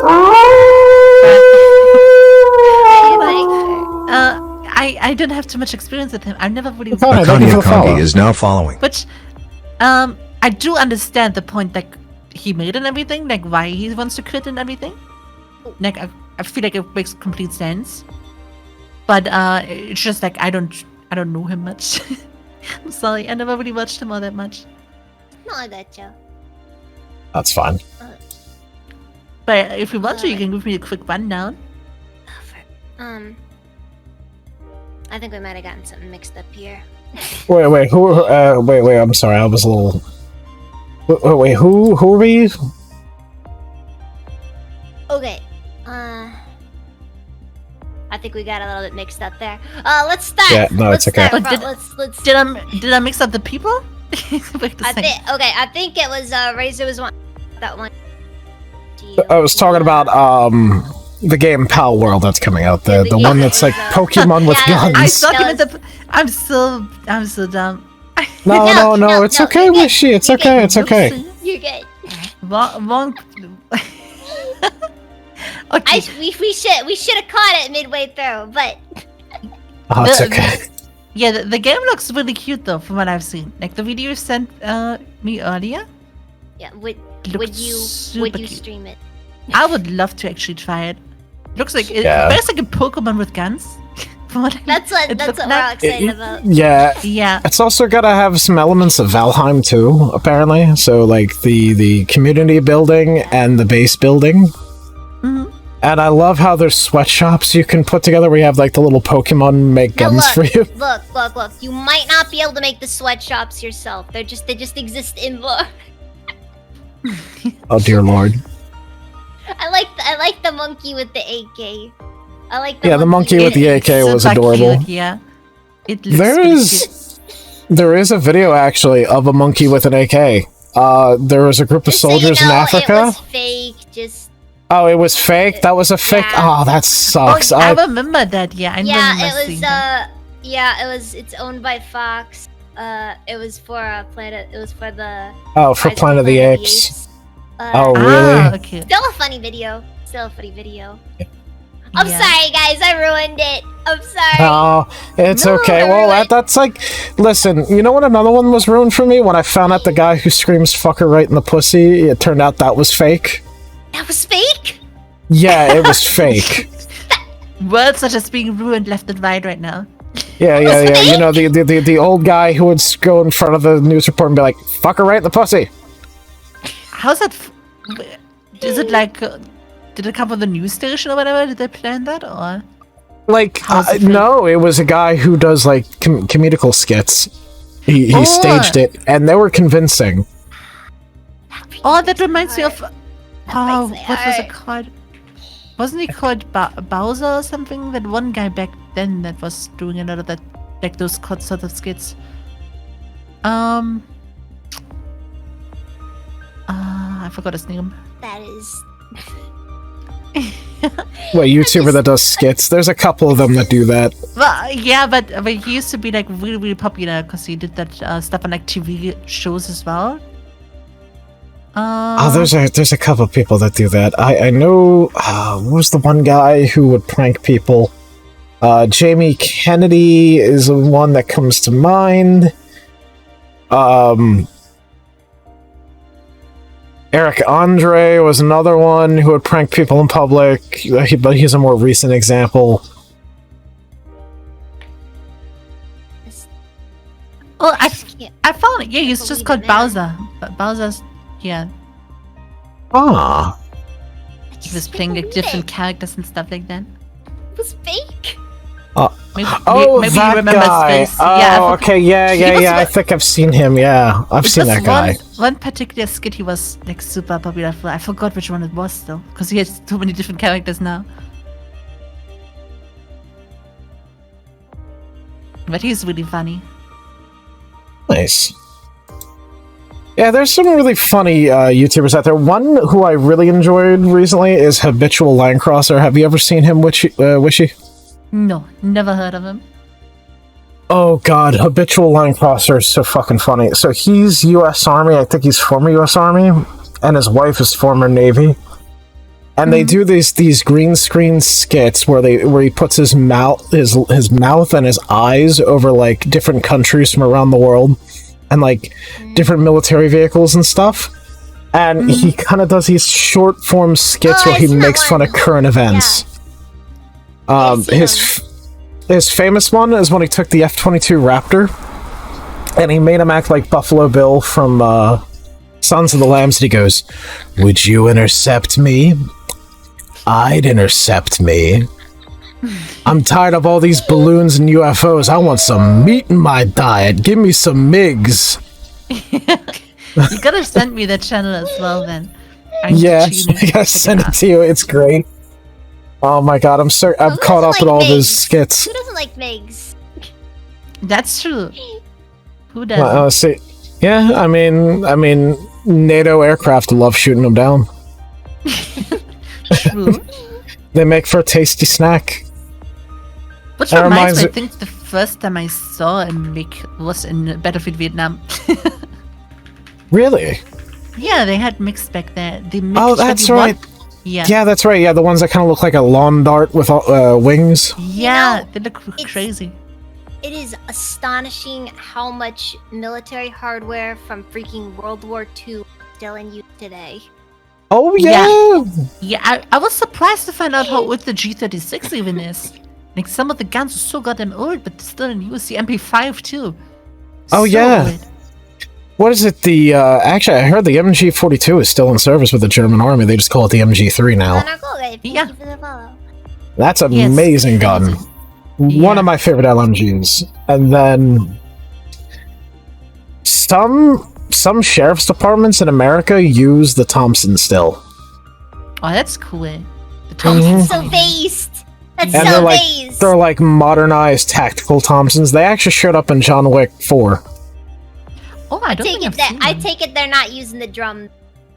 No, they use the regular stick mags. I know. It breaks my heart too. Heartbreaking. Yeah. Yeah, it breaks my heart. It breaks my heart. It's just something I just remembered as well. If you see the MiG-21, you know the tip, right? It looks like a. I don't even know what. That is an aerodynamic boy. The MiG-21. I'm gonna look this up real quick. I'm not gonna lie. I thought it was a rocket. It could shoot out of the nose. That's what I thought it was. Yeah, it does look like a lawn dart though, with wings. I thought it could shoot out the front, like. So the whole bottom portion is just an engine. Huh. That's how it looks to me. Like. Kinda, yeah. Jeez. Like it's just like one giant turbine. It basically is. I mean, the air comes from the front and then into the back, I guess. Yeah, I don't know how planes work exactly, but I just thought the green tip was a rocket that you could shoot out. That's basically all I thought back then. Yeah, it kind of does look like that. I could totally see that. If we're Yeah. going by play feature rules, that's totally what that is. I could see that happening in Battlefield Vietnam. It just shoots like the rocket out of the nose. That's a play feature. Yeah, could you imagine an airplane that just used like got a rocket out of the nose? That would be funny. I would love to see it. What was it? God, I can't remember. You know what was really funny was the Russian military tried to put wings on a tank. They did? Yeah, they took a light tank. They took a light tank and they tried to put wings on it because they were like, well, tanks are powerful, planes are powerful, why don't we combine both? Yeah, I actually see a lot of them right now. Yeah. That's so silly looking. It's so silly. You know what? I'm gonna show it on stream here. Let me get an image. Yeah, let me get an image. Looking. God. I'm putting that up on. I'm gonna put that on stream too. Like, what the frick? That is so cursed. And what the hell is this thing? Okay, this must be like CGI or something. See here. I'm gonna put this on stream. Look at this! Look at this freaking cursed thing, guys! Someone mixed the Cobra helicopter with the tank. I'm telling you. Okay. Okay, that actually looks kind of cool. That actually looks kind of dumb. This is goofy. That looks like some That looks like some sci-fi. I could totally see that in like the freaking future segments of Terminator or something. Yeah. Oh my god, like yeah. The little hunter killer, yeah. Oh my god, that is cursed. And so yeah, let me get the other image here. Oh my god, this is nutty. Hey, if you want to look for some genuinely cursed guns and stuff like that, just look at history. Or watch Brandon Herrera's channel where he reviews them. Oh, that reminds me. There was what was it? Okay, like a Russian... is that the guy trying to make the 50 cal AK? Yeah, that's him. Yeah. Who's also running as a senator, I believe. Which is incredibly based. Clearly, he's just doing it so he can make his 50 cal AK legal, but... Well, I would hope that the AK-50 gets finished soon and be able to be bought. Like, isn't the caliber Seized guns in high Brazil. for the receiver? Like it keeps it keeps exploding or something like that. I know there was one gun YouTuber, Kentucky Ballistics, who you should totally check out. When you get a flyover harsh terrain. He had a 50 caliber rifle blow up on him twice. Jesus. Yeah, the first time put him in the hospital. Don't ruin it for me, Umbra. The tank. Yeah, the tank copter is the best goofy. vehicle ever. Oh my god, these are so goofy though. Like, my god, it looks like what a kid did with his Legos, and he decided to just mash them together.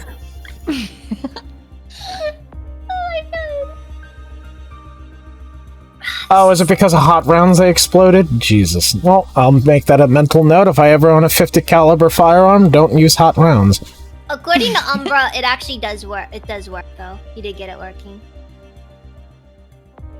The 50 cal AK. Oh yeah, the AK-50. I think it was. Yeah, the AK-50. Yeah. Yeah, the 50 caliber AK. Yeah.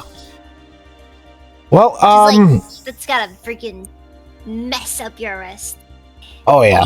So we're getting near to the 3-hour mark here. Yeah. And I know you gotta go to bed sometime soon, Wishy. I do, yeah. Yeah, so I don't wanna keep you any longer than you know. I don't wanna ruin your sleep schedule. Probably at least a bit tired. Yeah. Yeah, I'm a little sleepy, yeah. Yeah, but thank you so much for your time, for taking time out of your day to come on. I really do appreciate it. Yeah, no problem. I had a bunch of fun.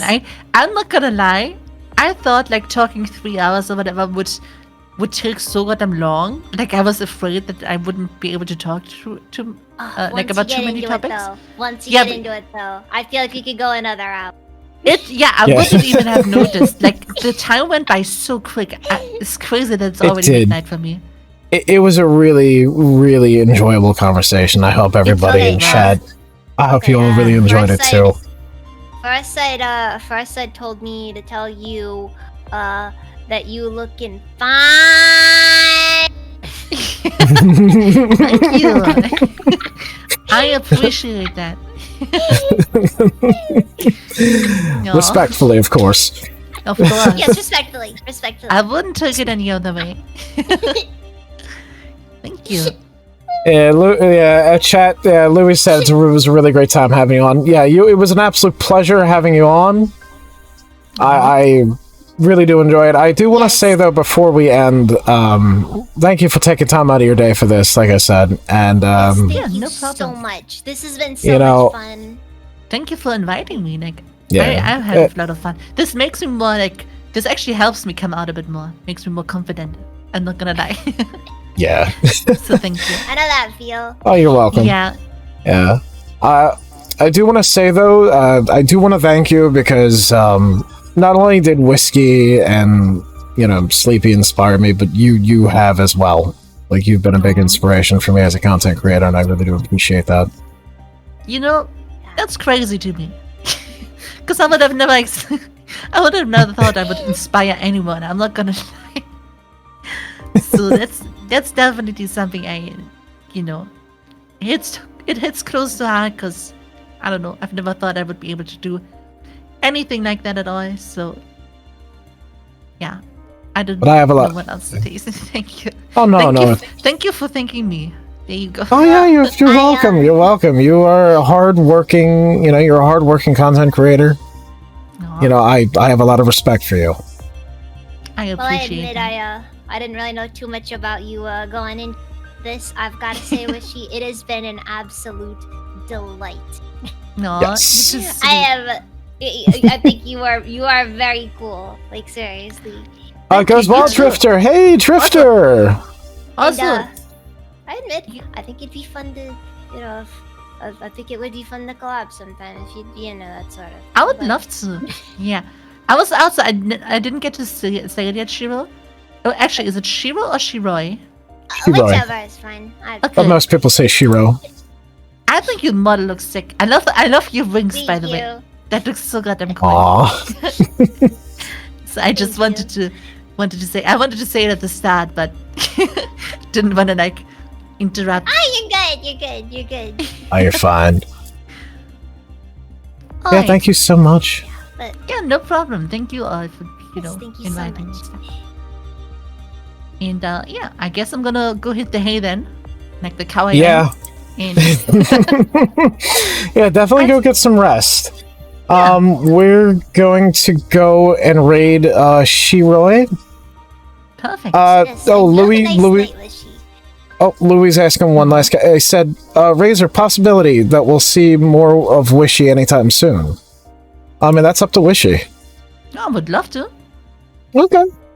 Sure. I know you said you wanted to play Tarkov and 0 Hour. I'm definitely up for that, yeah. Yeah. If you need, a companion for Tarkov to teach you a little bit. I'm not the huge expert or whatever, but I know my stuff. Are you so absolutely. Fortnite. To be honest, I wanted to try Lego Fortnite. I've seen it and it looks really fun. It does look fun. Yeah. Yeah, so I played around with it a bit. Yeah. It's a bit like a Minecraft sort of deal. But yeah. Yeah, I like it. Alright. Well, I'm gonna go and get some sleep then. Thank you again. Have a good night, Wishy. Thank you so much. Thank you so much for... Thank you. I really... thank you. This is really cool of you. You guys are too sweet. Anyway, good night. Good night, Wishy. See ya. See ya. Bye-bye. See ya. All right, everybody, and that was WishyVT. It was an absolute delight to have her on. I've been watching her content for quite a while now, for about the past year, and it was excellent. Thank you again, Wishy. I really do appreciate it. Yeah, seriously. You know, it is incredible to have her on. I really do appreciate it. And thank you for everybody from Wishy's community who came by and followed. I really do appreciate it. Thank you so much. Thank you for the patience sitting through this 3 hours. It was an absolute joy. It was a delight having her on. Really enjoyed it. It was a very good interview. Oh god, she's such a nice person, such a sweet individual. It was an absolute blast. Shira, you are gonna keep streaming, right? Brak towaru w myślach ćpam, radę dam albo nie dam, wszystko kurwa z chaty sprzedam. W sumie mam już przejebane, wszystko jednak jest sprzedane. Ja pierdolę, same długi, kinol jak u tabalugi. Dzień drugi, bez walenia, gdzie jest wąż, biała chemia. Jebane zejście tak wykańcza, jakby w chuja diabła cię szaralczo. Tylko jedno w głowie mam, koksu 5 gram, odlecieć sam w krainę zapomnienia. W głowie myśli mam, kiedy skończy się ten stan, gdy już nie będę sam, bo wiedzie biały węgorz. Chemia party, chcę na narty, do dealera, a nie w Alpy. Orzesz kurwa, chyba fiknę, jak w Nohala nic nie psiknę. Tak bardzo chcę dotykać gwiazd, ale nic z tego, bo mam zjazd. Totalne kurwa mega zejście, a marzy mi się smoka wejście. Masz hajsy, ci też zalegam, no to chuj.